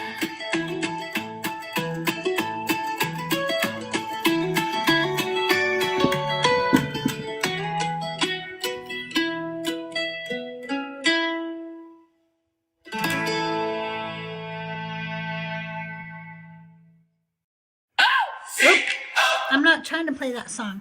I'm not trying to play another song. You guys, if you are a believer in the God of the Bible, I want to talk about this today. If God is perfect, why does he have such a low self-esteem? Why is there a need to be praised constantly? Why is there a need for people to love him or they have to go to hell? That sounds like somebody with a real low self-esteem. Wouldn't you say so? You're a therapist. What do you think about that? Well, it's either low self-esteem or narcissism. I can say that with narcissism, it's not really, most narcissists don't have low self-esteem. They just don't have any concept that they're not the best. And like, if they start digging into their own sense of self-worth, then they don't know what to do with themselves. So Yahweh's either narcissistic. It's not either. He is narcissistic as anything else. But Yes, he's really low self-esteem. He really has to have, everybody's got to worship him. Like, everybody's got to get Yeah. on it. Yeah, you gotta worship him. You gotta love him above everything else too. Like, oh my God, don't love anything more than me, even if it's your own child. Don't do that. That's so weird Right. for He even an says in a couple omnipotent. places, sacrifice your child to me. Yeah, Yeah. that's how much you should love me. I don't know. It just seems weird. It seems very very insecure to me that you would, as a god. What? And also, like, I often wonder why, if this God wanted everybody to love him, like, why wasn't he just nicer? Like, you know what I mean? Like, I'm just saying, like, why don't you just be like the nicest God ever, right? Like, I don't know. I don't And know if there's you some listen old to some saying about you Christians. catch more flies with honey or something. I don't know. Right. Well, if you listen to some Christians, Jesus is that God, that version. Like, he is that like really nice, really humble, really wonderful. But if you actually look at the book, he's not. Right, he's not, and he claims to be this one. So, if he's saying he is the God of the Old Testament, then you can't say that he is only all that, like, good and super sweet, sugary Jesus that they want us to believe he is. Yeah, no. But then He seemed you get moments in the Bible where he's demanding the Pharisees stone children who talk back to their parents, and telling people, bring anybody who doesn't accept me as their Lord in front of me and slaughter them with the sword. Like, this is supposed to be the same person who's like this extremely loving, wonderful, caring, humble person. I don't think so. Well, what about the perfume bottle too? Like, that one really gets me. I really think that one gets overlooked a lot. He has a woman pouring a very expensive perfume bottle on him and anointing him with it. And one of the disciples, and I believe it's Judas, I could be wrong, but he says, hey, shouldn't we take that bottle and sell that and then take the money and feed the poor? And Jesus, because he's so humble and so loving, was like, fuck yeah, you're right, dude. Let's go sell this. I know where there's a starving people because I'm God and I know everything. And we could go feed them right now. No, wait, I'm sorry. That's not what he said. He said, you know what? No, because you're always going to have starving people. So let her anoint me because I'm not always going to be here. So he's saying two things there: that I'm more important and I'm never going to fix the problem with starving people. You're always going to have them. I'm not ever going to actually do anything about that. He's telling you right there. Yeah. In addition, I think that scene was a literary addition, because they had to find some way to make him the Messiah. And since Messiah means anointed one, they had to have some scene somewhere in the books where Jesus gets anointed with something. Otherwise, he's not an anointed one. Let me look and see if that is that a theological take that other scholars take too. I'm not sure about that entirely. I just if he's never anointed in his life, how is he an anointed one? He can't be oily Josh if he doesn't get oiled. Hmm. There's a scene where one of the women is anointing Jesus with a perfume, and it's very valuable. And one of the disciples uh, says, "Let's sell that bottle and go feed the hungry." Can you give me that whole section? And also, can you tell me, was it ever, are there scholars that ever discuss whether that was an interpolation? Okay, only Josh played me KJ. Good smelling Messiah, that's for sure. But like, it also just gets me that he tells you, like, there's gonna be starving people forever. You'll always have that issue. Like he's telling you, I'm never, ever, ever gonna feed the starving. I'm not gonna do that. That's not gonna happen. They're always gonna starve. Okay, there are two closely related stories. So let's read what Esau has to say over here. Okay. The one you're remembering, the complaint that it should have been sold and given to the poor, appears most clearly in John 12, 1 through 8. Says 6 days before the Passover, Jesus came to Bethany, the home of Lazarus, whom he had raised from the dead. There they gave a dinner for him. Martha served, and Lazarus was one of those reclining with him. Mary took a pound of costly perfume made of pure nard, anointed Jesus' feet, and wiped them with her hair. The house was filled with the fragrance of the perfume. But Judas Iscariot, one of the disciples, the one who was about to betray Jesus, said, "Why was this perfume not sold for 300 denarii and the money given to the poor?" He said this not because he cared about the poor, but because he was a thief. He kept the common purse and used to steal what was put into it. Jesus said, "Leave her alone. She bought it so that she might keep it for the day of my burial. You always have the poor with you, but you do not always have me." Generally, it is not considered to be an interpolation. This core story is widely considered early. Most scholars think the basic story of the anointing is authentic early tradition because it appears in multiple independent sources. Mark, Matthew, John, Luke has a related but different story. The story has embarrassing elements. Thank you. Wasteful perfume, criticism of disciples, which often suggests early tradition. Mark's version is usually considered the earliest. The women became. Several scholars note John's version has obvious theological editing. The woman becomes Mary of Bethany, a character John already developed. The critic becomes Judas specifically, making the moral contrast sharper. Verse 12:6, Judas was a thief, reads like a later narrative aside from the author, not part of the original conversation.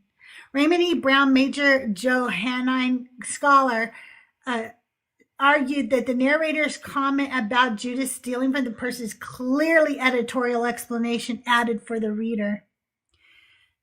Yeah, because I don't think that that was true. Because I think that Judas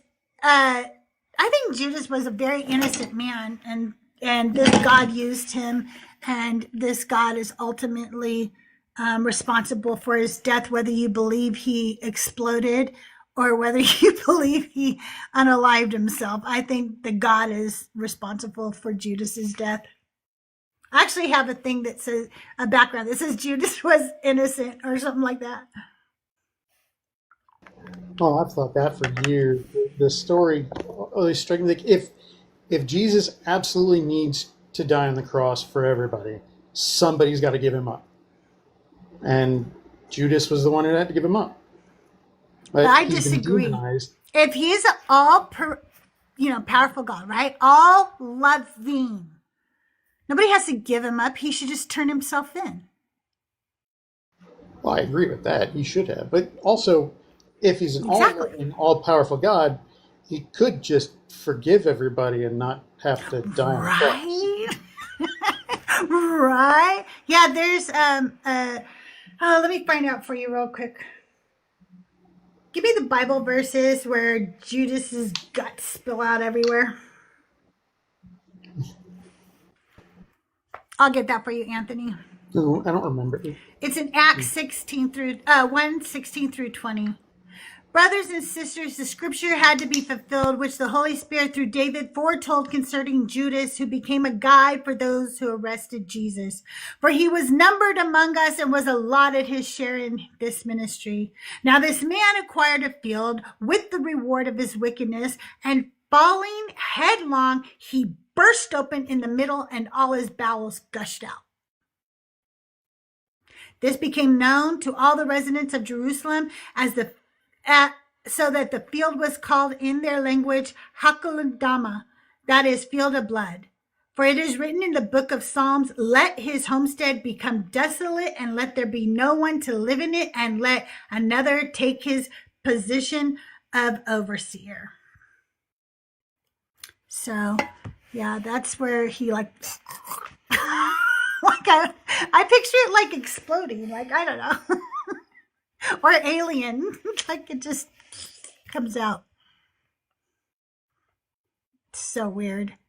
But either way, God's at fault. Also, like, Satan had to enter Judas. If Judas wanted to betray Jesus, Satan wouldn't have had to enter him. But Satan had to enter him.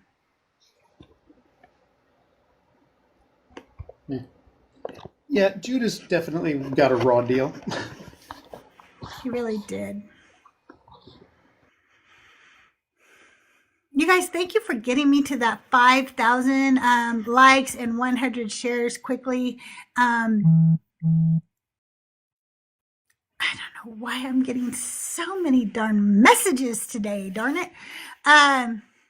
I will be live for about 50 more minutes. I'd love to get some conversations today. So if you guys keep tapping the screen, if you haven't given me a heart me yet today, which many of you did, go up, give me a heart me, collect your team points.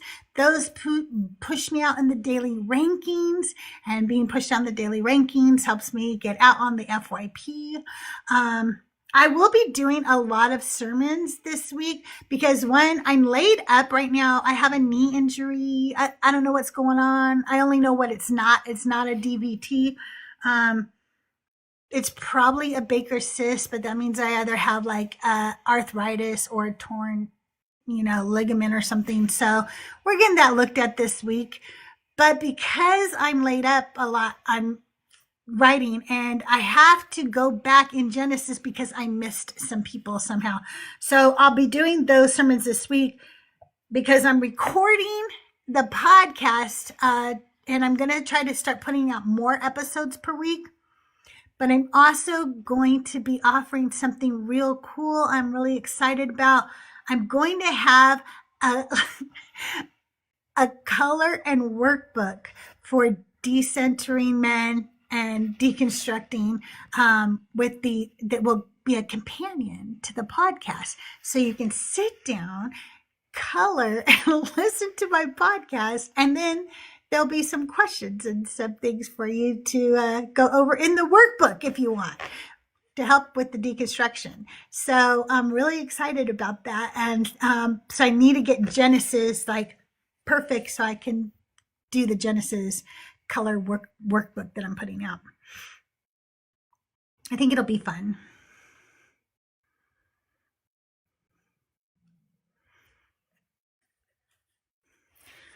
It is to help people deconstruct the matriarchy. No, don't deconstruct that. The patriarchy and the misogyny in this religion. And I think that it affects all of us. And I think, as we move along through these women, I say it all the time, even if you're the most badass feminist, if you were brought up in this religion, if you were indoctrinated since a small child, you still have areas. You're centering men that don't need to be centered. You still have areas where you have your own internal misogyny that you have to work on as women. And I want to help with that. I want to help facilitate that. And this is how I would want a companion workbook to be. I want to sit down with a drink, maybe, have a little edible or something, listen to the podcast, maybe color or something while I'm doing it, and then do the answers and stuff. So, hi, Emily. How are you? I'm good. How are you, my friend? Doing well. How can I help you today? Well, I just saw your prompt, and I was curious of your past and what you have gone through, because I am currently figuring out how to decompress and get out of the mindset that my past has made me believe. And so it's a little bit of a struggle right now. I'm going through therapy. But yeah, I just wanted to hear your story. Well, I was abandoned by my mom when I was 3. I was one of 8 children, and we all went to live with different aunts and uncles. And I grew up with an aunt and uncle out in California. And I call her my mother and my father. And they became my mother and my father. They were devout Christians, and so I grew up in the Methodist church. And I never really felt like I belonged in the family that I grew up in. There was definitely a difference in the way they loved their 2 children that they had before I joined. And I went living there with my sister too, but she passed away. She was hit by a drunk driver when I was 12. And so I was young when that happened. And so I was the only one then out of all the kids that lived in that house. So I didn't have any of my family left. And so I had abandonment issues. Because of that, I was really afraid that God would abandon me. So I became super Christian. Like, I was going to be the best fucking Christian there ever was. And as a mom, I started even becoming more, hyper focused on being just that best Christian person you could ever be. And I tried a non-denominational church, and then I settled with the Quaker church because the Quaker church is very biblically based. Like, I mean, their rules are like just basically go to the Bible. Like that is how we do our church. So they are very passive. They do not believe in harming anybody. They don't believe in war. They don't believe in pew-pews. They don't believe in any of that. And so I liked that. I thought that that's where I would find myself. Eventually, several things would happen in my life that would cause me to deconstruct. And I still am deconstructing. I think that it's going to be a lifelong journey because I was a Christian for over 40 years. So there's 40 years plus of indoctrination. And so kind of work it out live right here with everybody when I'm live. No, But I appreciate that, and it makes me feel not alone because I'm just anybody asks me if I believe in God, I think I'm too scared to not believe in God, if that makes sense. I grew up independent fundamental Baptist, and so it was very brainwashed into me. And I believe there is a higher being, and I believe in him, or him or her, but I don't know what to believe past that anymore, because I know that the abuse that I went through growing up is not what God would have for us. You know what I mean? I do know what you mean. My husband is a deist. He believes that there is a creator God. He can't understand how we possibly could have energy, space, time, and matter that lasts forever. So for him, it's just too hard for him to, wrap his mind around that. But he doesn't necessarily believe that creator God does anything, that God has any powers outside of just creation in and of itself. And you know what? I'm okay with that. Yeah. Like, believe that all you want. Just understand that the God of the Bible is not real, and that there's no hell waiting for you or anybody else. See, There's I just not. I was so ingrained in my mind about hell as a child that I have nightmares almost every single night about hell. I'm so sorry about that. Well, you don't have to say you're sorry. I'm sorry for what you've gone through as well. Have you by chance seen the documentary that's on HBO called Let Us Pray, Prey? No, I haven't watched that one. Okay, so I'm in that, and that was a really hard thing to do. But I am trying to get, like, I feel like, sexual and physical abuse is talked about a lot, but religious abuse is not talked about enough. And I want to get it out there as much as possible, which is why I appreciate lives like this. Well, I really appreciate you coming up and talking with us because I agree with you. I think it does need to be talked about more. And I think that these conversations are really, really important. The more, let me put it this way. When I was being actively abused in my first marriage, I didn't know I was being abused in my first marriage. I just thought that is normal. I thought that talking to me like that was normal. Mm-hmm. I thought that people fought and sometimes things got thrown at somebody and that was normal. Yep. I thought that men sometimes couldn't handle their emotions and pinned you against the wall by your neck. I thought that was normal. Okay. It was, you know what I'm saying? So it wasn't until somebody said to me, hey, that's abuse. And then I was like, wait, what? And then I was like, wait, no, I'm not. No, I am not. He's never hit me. He didn't. I've never had him leave a black eye on me or anything. No, that's what? And it just took that for me to start like critically thinking about the relationship I was in and what that would look like in 10, 15, 20 years, right? And the more I let it sink in, the more I could see it. And I think that when we have these conversations, there are people who are hearing for the first time that their religion is abusing them, you know? Yeah. I agree that the most basic premise of the Judeo-Christian religions is abusive in its very nature. The basic premise is you as a human being are not good enough just because you were born.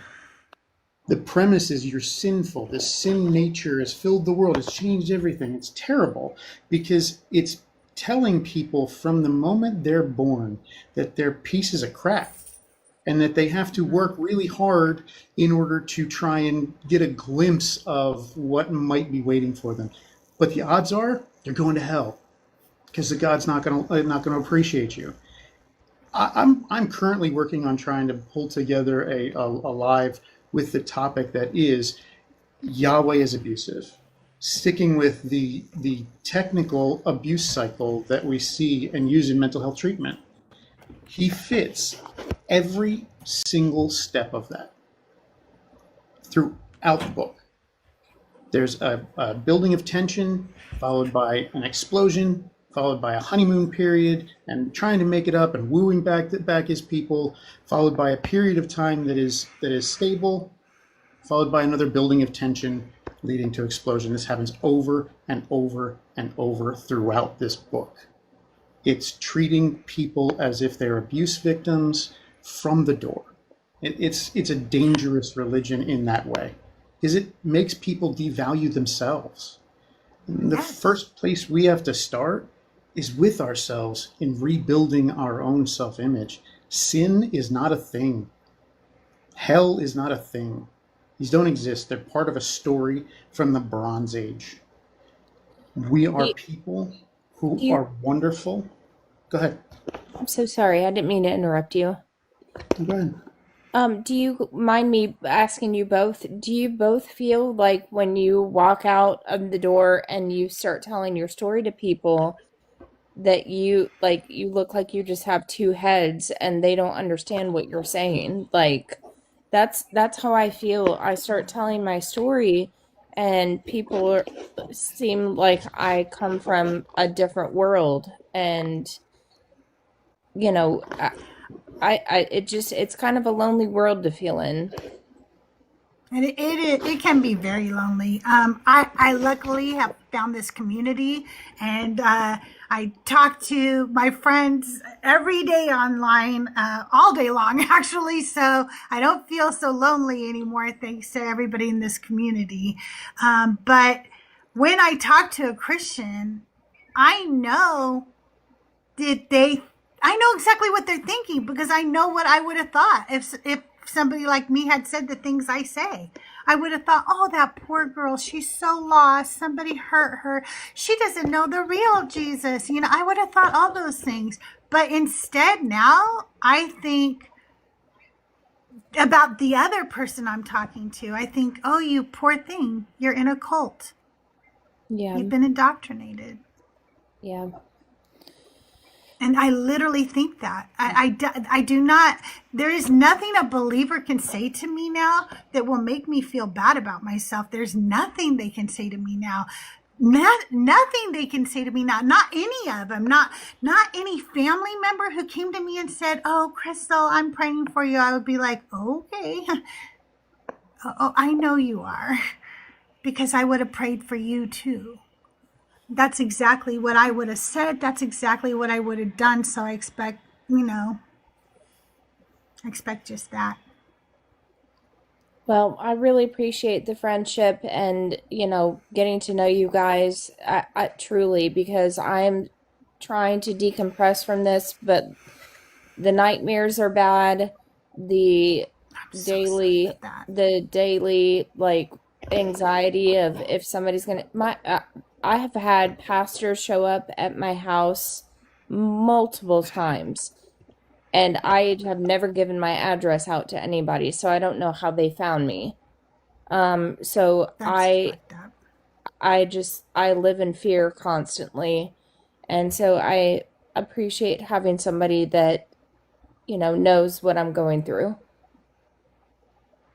Well, we're really glad you're here, and you're welcome to come up anytime.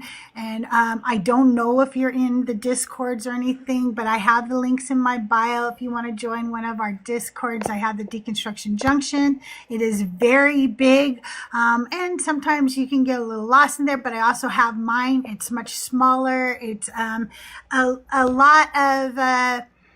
lot of female energy is in Okay, my cool. Discord. But yeah. Okay, cool. Yeah, no, I gave you a follow, and I'll check up on all the rest of your stuff. Emily, if you don't mind, I got a nickel's worth of free advice for you. As far as the dreams go, nightmares, they're really difficult to deal with, but it's something that I help clients deal with on a daily basis, because trauma breeds dreams, dreams and nightmares, and our brains work is it's really complicated, and I could have an entire hour-long thing about how the brain works when it comes to dreams. Dreams are basically just our brain processing our daily memories. The things that you're thinking about through your day tend to get pulled into those narratives that our brain is going to create while we're sorting these memories. Because your prefrontal cortex, the big thinky part of your brain, the two things it does best are making and recognizing patterns and creating narratives. And so when our brain is being used to process all these various memories, it's going to create a narrative out of all of that stuff that's coming into the forefront. So the way we can deal with that is by creating like a gratitude list or a happiness list as we're trying to fall asleep. List out 5 or 6 things and continue listing them over and over again as you're trying to sleep that are positive, that are things you're grateful for having in your life right now, or things that are just make you happy in general. Because as your brain shuts down, the narratives that your brain is set up to make are going to be with the theme of that gratitude, that happiness. And it's going to shut down. And then when it comes back online to process all these memories, that's the theme the narrative's going to take. That's what's happening right now, is when you're going to sleep, some of these anxiety thoughts come up, especially if you're dreading having another nightmare or having another dream. Your brain is going to get set in that mode. And then later in your sleep cycle, when it comes back online, it's going to give you dreams that are in that theme. The narratives are going to follow that. So we correct that with some gratitude lists or happiness lists. And this can go for anybody. If you're struggling with nightmares as you're trying to go to sleep, just try and create a gratitude list. Gratitude is one of the best things you have in your life right now that you can be grateful for.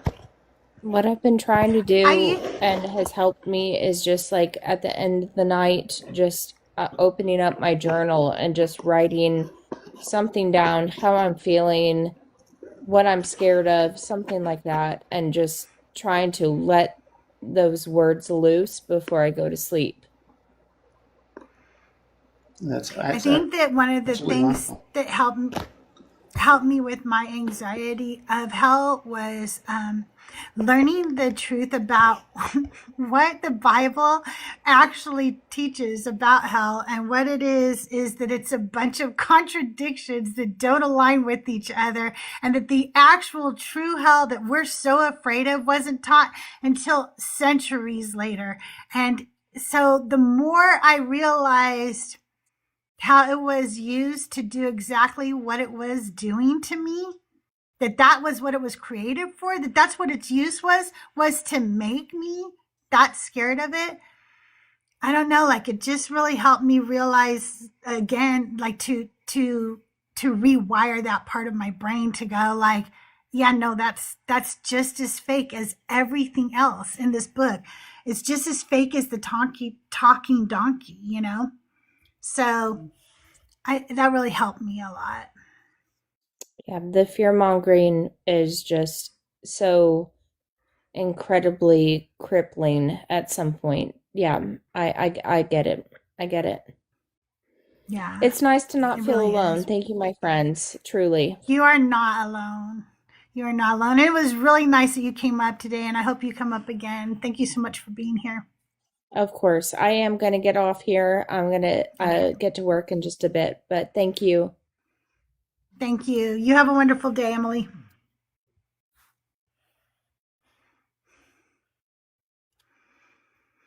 I think Catholic was next in line. We'll see if he's still here. I don't see him coming in, so we'll go with Apple. Hello. Hi, Apple. Welcome to the show. Can I get your age for TikTok purposes? Sure, I'm 26. Okay, and are you a Christian or a believer of the God of the Bible? Yeah, I am. Okay. My question today is, if God is perfect, why does he have such a low self-esteem? Why does he need people Yeah. to worship him all the time? And why does he need like you to love him? Like if he's like so perfect, he should know he's cool. Most cool people don't need people to worship them. Yeah. So I would say he doesn't need any of that. Because if he is fully sustaining the universe by his power, if he's perfect, if he's not contingent on anything for his own existence, then he wouldn't need us at all. So I would say Why'd he that. make us? Sorry, my alarm went off. That's okay. Yeah. So I believe he made us as a gift, right? It's a gift. I think life itself is a gift, just to be here, and so it's best for us to be in communion with him because he is perfect. So not that he needs it. Everybody But it's doesn't best feel for like us. this life is a gift. Lots of people live in nothing but suffering their entire lives. It seems like a pretty shitty gift. Well, the gift itself is not going to become without challenge because That's not challenge. There's people who suffer. There's no challenge in a child having Harlequin's disease. They can't do anything about it. They're never going to be cured. They're going to die, and their entire life will have been nothing but suffering. That's not a gift. Well, how long is their life expectancy? This person with Harlequin's disease you're talking about. Let me tell you. Okay. What is the life expectancy of a child born with Harlequin's disease?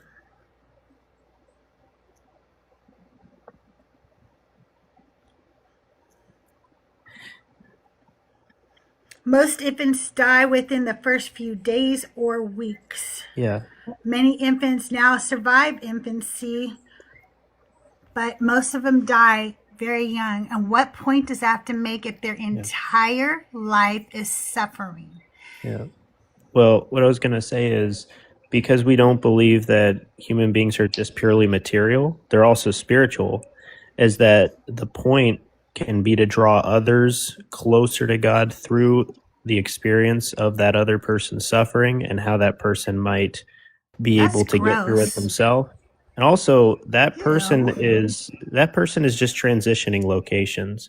Because if we're spiritual Shut beings, up. That is they're going so from one gross. location to Everybody another. around them has to suffer too. Moms, dads, aunts, sisters, uncles, grandmas, grandpas are all suffering. This is so gross. What you're saying to You said the life me expectancy is of the that weak. God created a baby. You think that a grandma doesn't suffer over the loss of a grandchild that lived a week?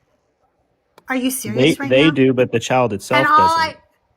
the child suffers for a week. Why don't And you then it get that? That's so gross. transitions So I'm an all-knowing to a different God. location. I don't care. Transitions? Fuck that shit, man. I'm an That's just an all-knowing, opinion. all-loving God, and I'm going to create you, and I'm going to torture you for a whole week He's not torturing so you. that people come to me because, like I said, I have low self-esteem, and I No. need people to suffer in order for them to worship me because my self-esteem is so low. I have such a little No. tiny self-esteem. Yeah, I think Yeah, you're that's looking what at this that all is. wrong.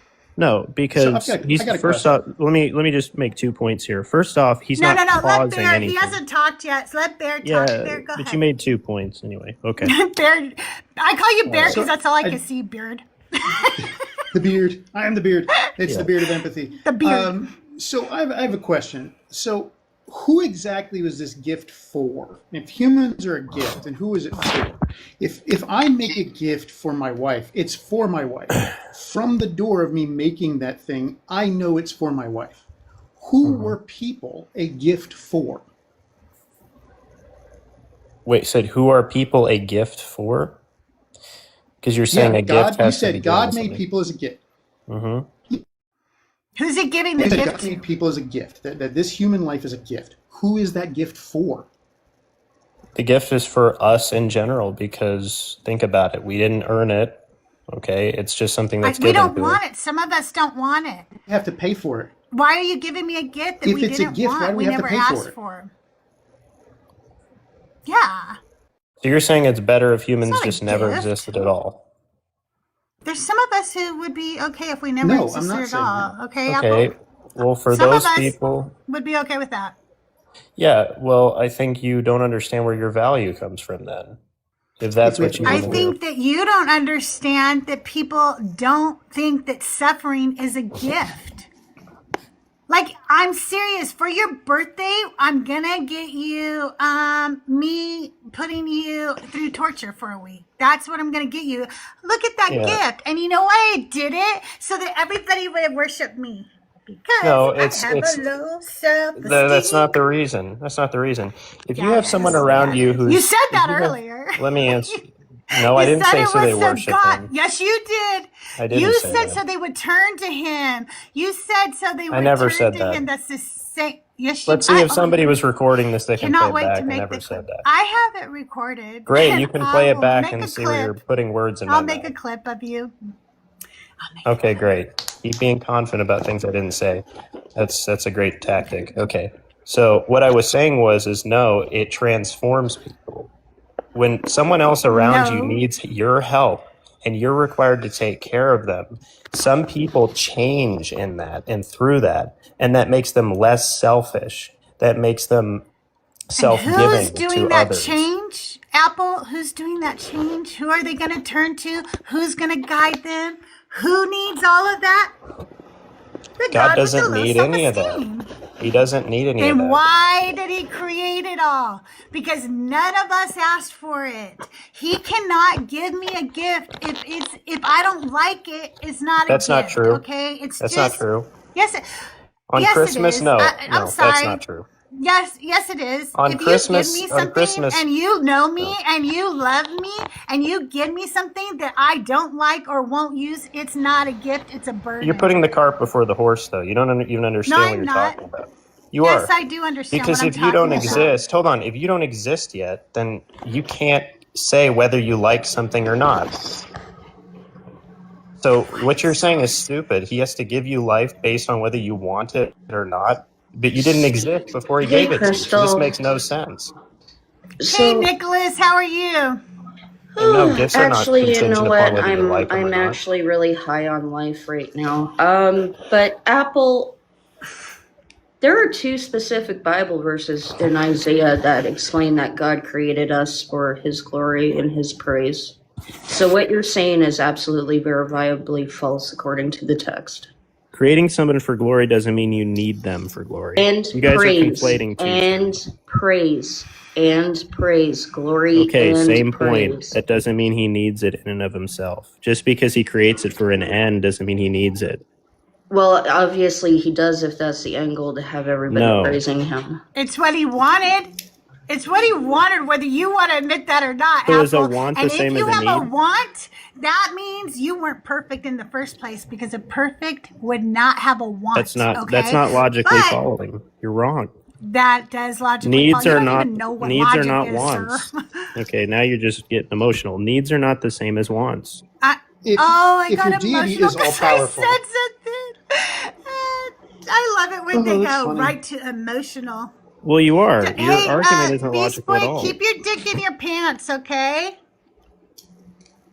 It's not based on logic at all. You're conflating categories the whole time, putting the cart before the horse. Well, Okay, tell the really category don't that like I it. conflated. You Wait, tell conflated me the need versus category I wants. conflated. Do I have to say it a third No, time I for you? didn't. Are you I listening? said if a God has a want, he's not perfect.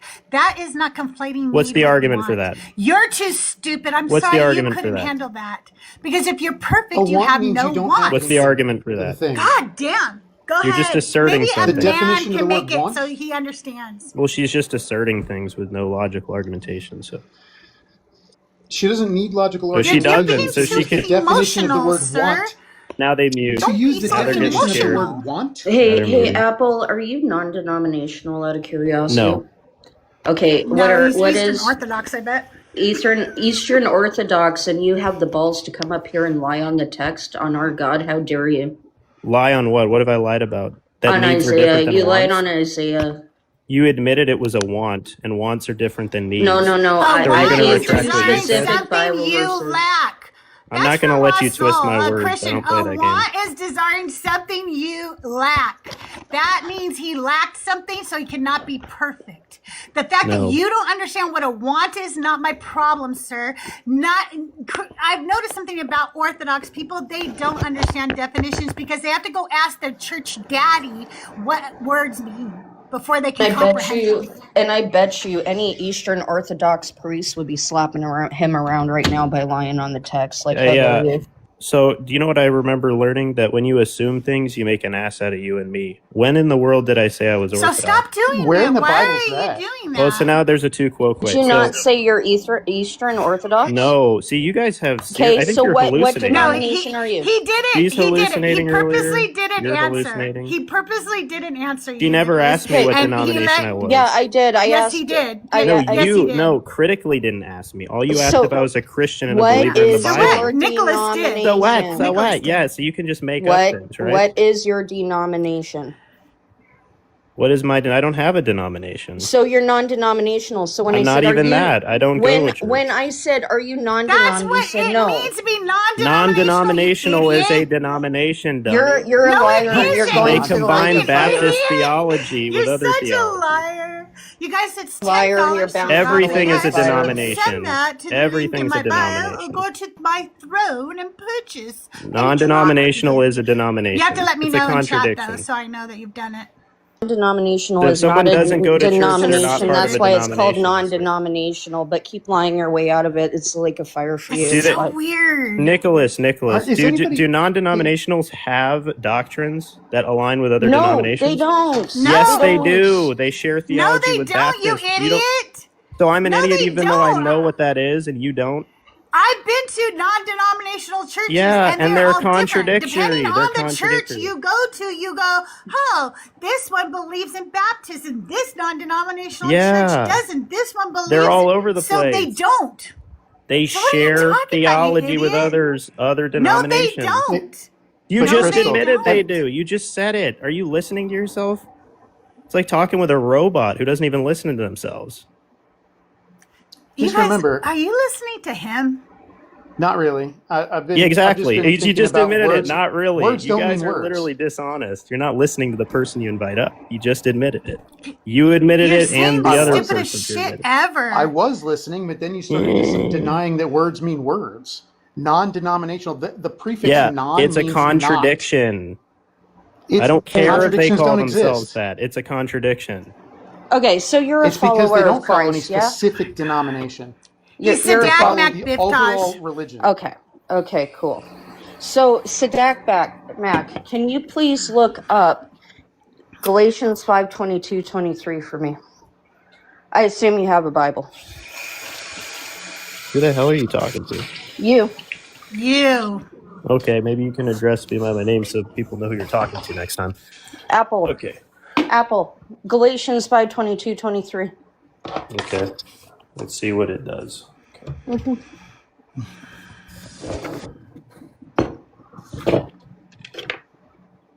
You guys, we'll be live for about 20 more minutes unless I reach the gift goal. If you're enjoying the conversations and we reach the gift goal, we'll stay for another hour. Otherwise, if not, that's okay. I'll go eat some lunch and I'll see you guys tomorrow with another anti-sermon. Keep tapping the screen, sharing out the live. I had to do a restart today because right away, we're not even talking to anybody.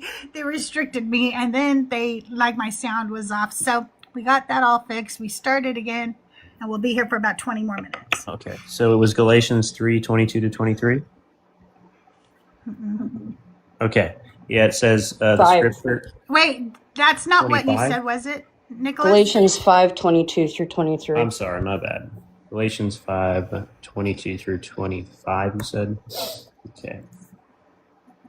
All right. So while he looks about that the fruit up, of the Crystal, I got a Spirit. question for you. The fruit of the Spirit is love, joy, peace, forbearance, kindness, goodness, faithfulness, gentleness, self-control.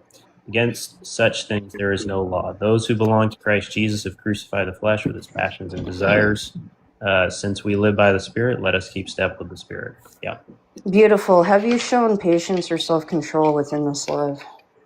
I don't believe you have, so I'm returning a fool with their folly. Proverbs 30:4-5. Yeah, because it's called righteous judgment. I don't like it when people lie on the word. And I'm showing righteous judgment to people who bear false witness against me, which you've done 3 times throughout this live. Well, so I asked treating you like the dog that you specifically, are. are you non-denominational? Yeah. You said no, and then went on to say you are non-denominational.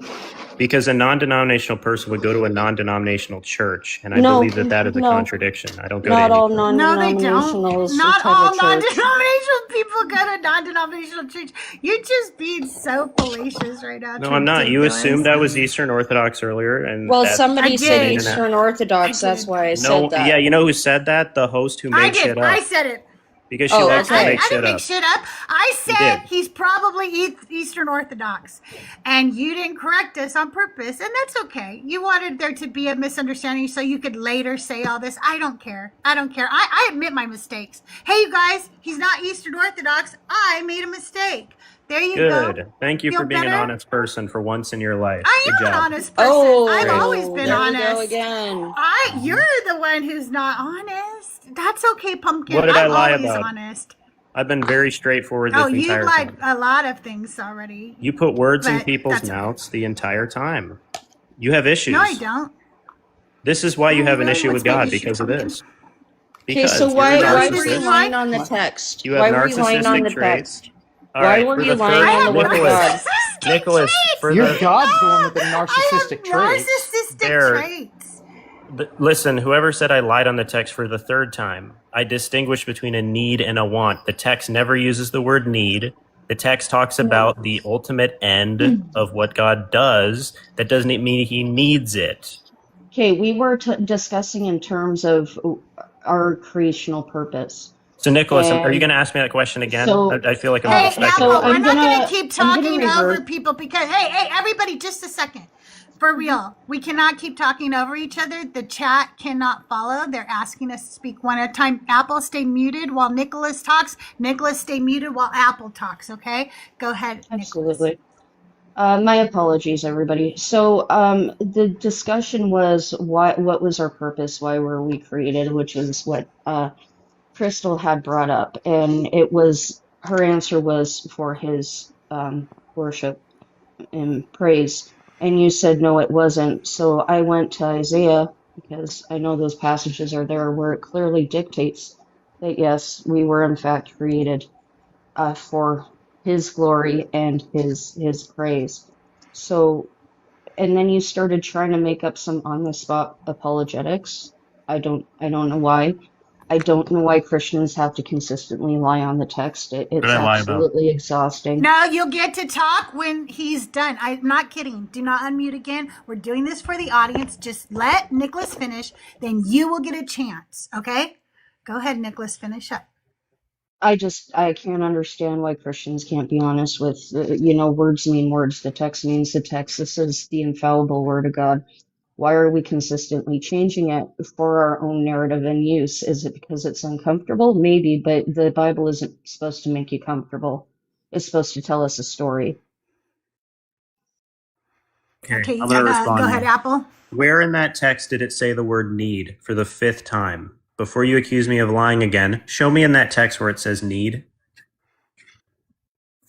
Okay, now I'm going to respond. Nobody is Read the making text. that claim. Excuse me, now you're interrupting me. Stop.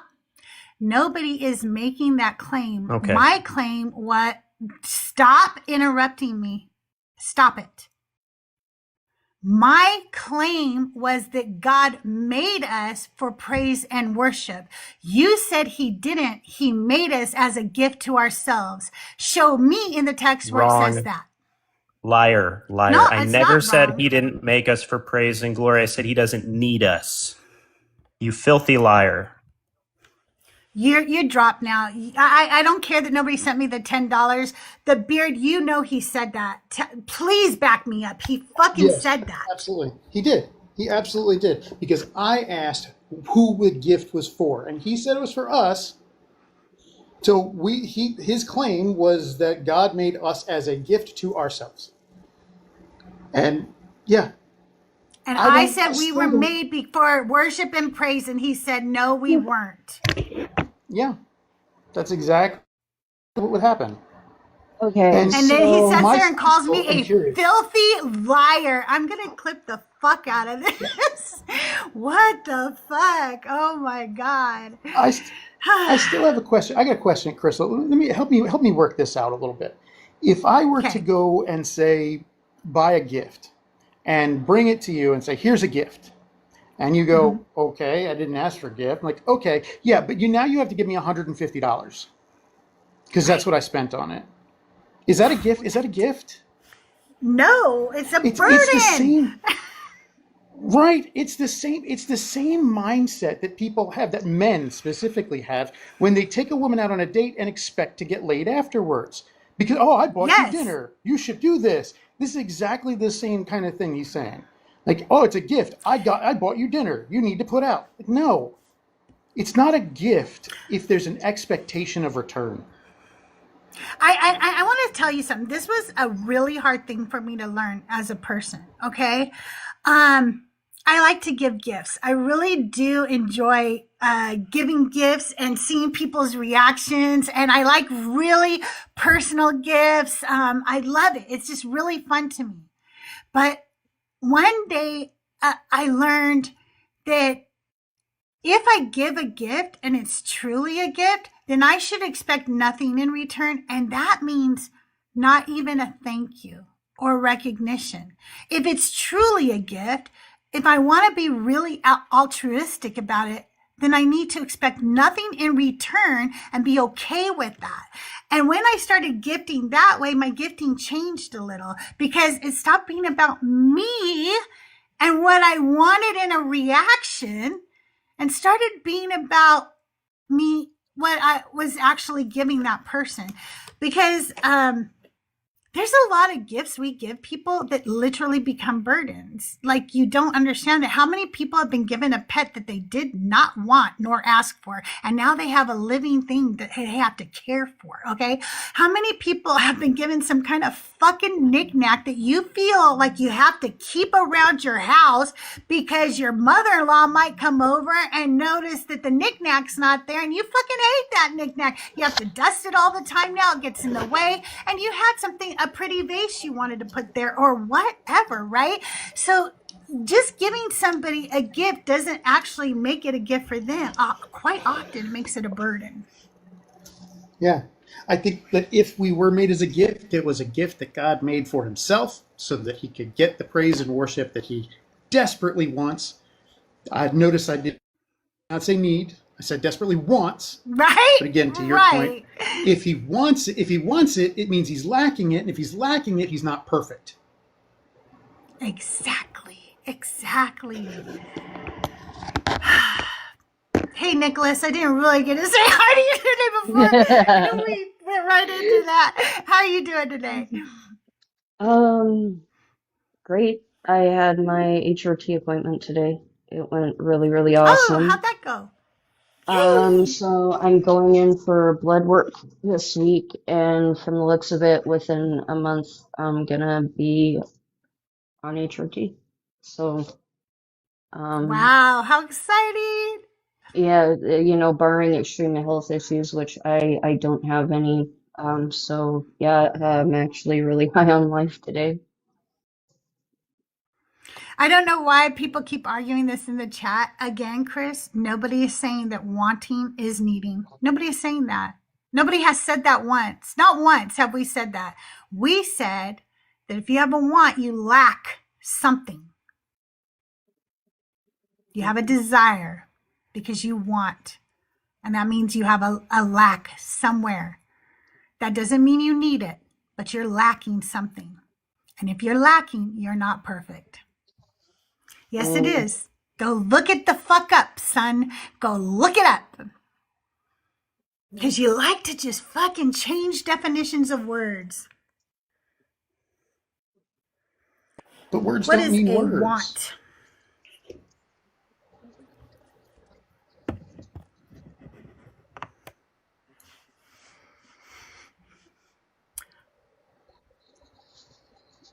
It is a desire that is not essential.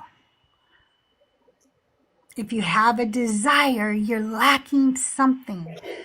Sometimes I desire entertainment. I don't need entertainment, but I want it because I'm lacking entertainment in my life in that moment.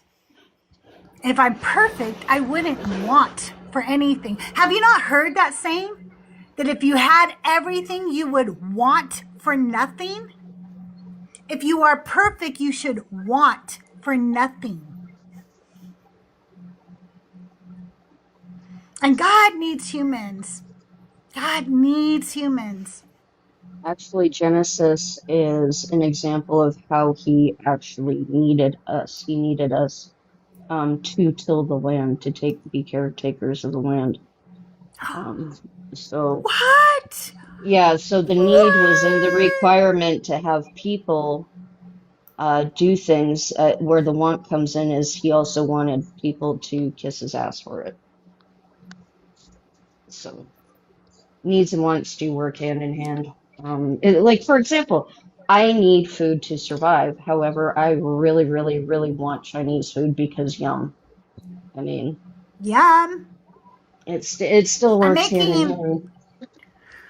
I'm making chipotle barbacoa tonight for dinner. And if you guys ever want the recipe, go to my Discord. There's an auntie little channel in there where you can ask me questions and stuff. Ask me for the recipe. I'll give it to you because I don't need chipotle anymore.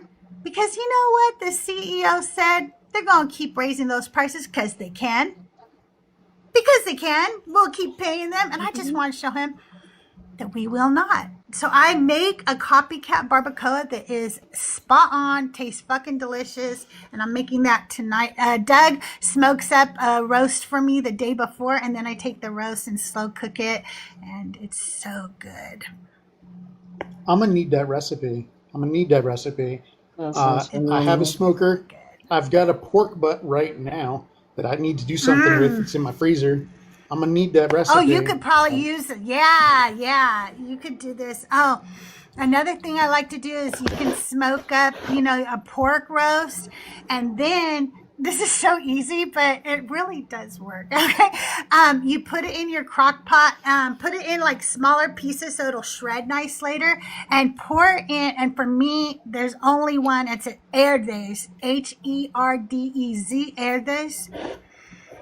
Green tomatillo salsa, their green one, and you pour in a big jar of that, maybe cut up some onions, and that's about it, and let that slow cook in that all day, and that'll make you some good carnitas. That sounds delicious. I might have to do that tomorrow. Colin, my wife loves welcome Taco in. Tuesday. Oh man, me too. I just love tacos. I grew up in California. I grew up in the best place in the world for Mexican food other than Mexico itself, right? And so I love Mexican food. I didn't realize how often I cook Mexican food until my son-in-law moved in, and I felt like I was sick. When they would ask what's for dinner, I felt like every other night it was a different type of taco or some kind of Mexican food. I was like, I guess I do cook this a lot, but I love Mexican food. Mexican My food my is wife like, always says that. Sorry, my wife always says that taco is a synonym for love. Yeah. What were you gonna say, Nicholas? Oh, I just said tacos are life. They are. Actually, in our merch store, we have a real cool taco shirt. What does it say again, Tahir? I can't remember what it says. Something about atheism and tacos. I don't remember. But yeah, we love tacos. We love tacos. You guys, I'm gonna be wrapping up because now I made myself hungry. Plus, I need to get the barbacoa in to have it cooked. I will be live again tomorrow. We will have another anti-sermon probably tomorrow because I have a bunch that I missed. And I need to get those so that I can get the recordings in order on time. We're up to episode 5 on anti-sermons will drop on Wednesday. And once we get all of the Genesis live done, we don't have to have them all recorded in the can for the podcast. But once we get all of them done and performed live, I will then be publishing a color workbook, companion book for anti-sermons. So you can sit down with your auntie with like a cup of tea, hot cocoa, what have you, do a little relaxing coloring while you're listening to the podcast, and then go through the workbook and work on some of the deconstruction of the patriarchy, if you will. I love that. Who was talking about it? Who? CCJ. Crystal, do thanks you for know having me up. I'm Crash? going to No, I jump don't. off here. Okay, you have a good day. I'm going to be jumping down too. I do not know them, but Colin, thanks for sharing my podcast with people. My podcast is called Anti-Sermons. I'm your Auntie CrystalJae's, so go check it out wherever you stream podcasts. I'll be back tomorrow. Nicholas, thanks for coming up. I love you. I hope you guys have a wonderful day, and I'll see you around the mean streets of TikTok and YouTube. Bye, everybody. AUNTIE. Bye, everybody. Bye.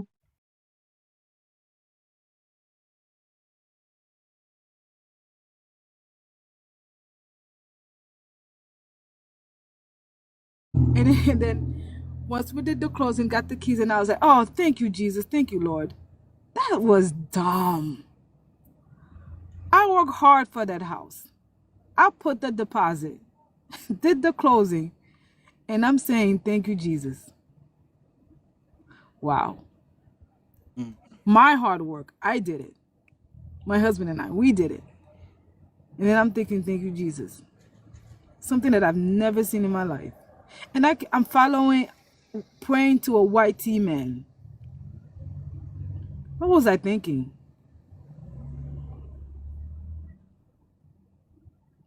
What was I thinking? And then my husband will say, well, don't blame yourself. Remember, your parents, not my mom, my father. Your father is dipping. He's fried in. My mother, they're not together, but my mom is not the one that's crazy about Christianity at all. She's not. She doesn't claim Christianity. But my father is deep in. And then when I came to the U.S. from Haiti, I lived with him. And then I have to go to church. In a Haitian household, you better go to church. You better. So my husband's like, well, don't blame yourself. You were indoctrinated, and so is your father, but you can't talk to my dad about that. But now it's like during COVID, and then you have people staying home. And I was like, why are they staying home? Shouldn't Jesus protect us in the church from COVID? And then it got me thinking, and then I found Thinker and I started reading. Like, that don't make sense. Why are we praying for someone else?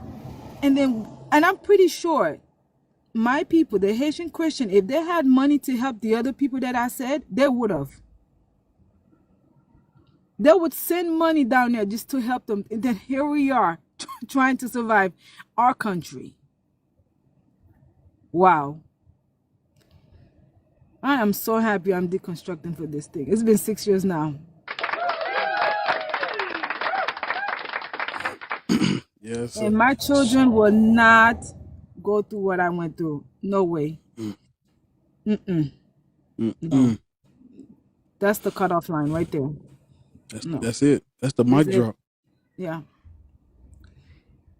You gotta. With the technology going on, and then because they're young, they're reading, and then when I was in church, you don't read the book. I never read the book. I got it when I need to go to the service and then come home and drop it there. I never read it. I did not read it at all. Just go to church, listen to the pastor or whoever's preaching, and then sing, and then hallelujah, and then wow. That's why I'm telling you guys, I absolutely love this. This is amazing. I can talk to my mother about this, but my father, no. He's just a Jesus. If he dreams of my grandmother, he'll curse the heck out of her. But if he dreams of a white tea man, oh yeah. Oh yeah, but you have a dream of your mother. You dreamt of your mother, your father. And he'll get very upset. And I'll tell Dad, they're still in you. You still have their blood, their DNA. They're still in you. Of course you'll dream of them. He'll get upset. When I have an altar of my grandmother, my grandfather, and then he comes to the house like, what is this? I'm like, no, no, that's your limit. Don't touch this. I know that was your dad, but that was my grandparents. Don't touch my altar. Don't touch it. Leave it alone. Those were my grandparents. Your parents. You have to remember what your mother did for you, what your father did for you. Not a white tea man that you never met in your entire life. Don't touch this. Don't come to my house and pray. I love you, Dad, but that's your limit right there. Don't do that. It's sad to have to dream of your mother and then thinking that's evil. The mother that gave birth to you. The father that your father that took care of you, and you have a dream of them, and then you calling that evil?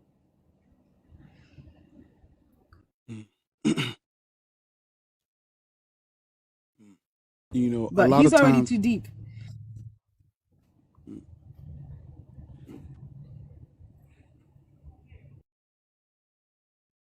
Yeah. A lot of this stuff, damn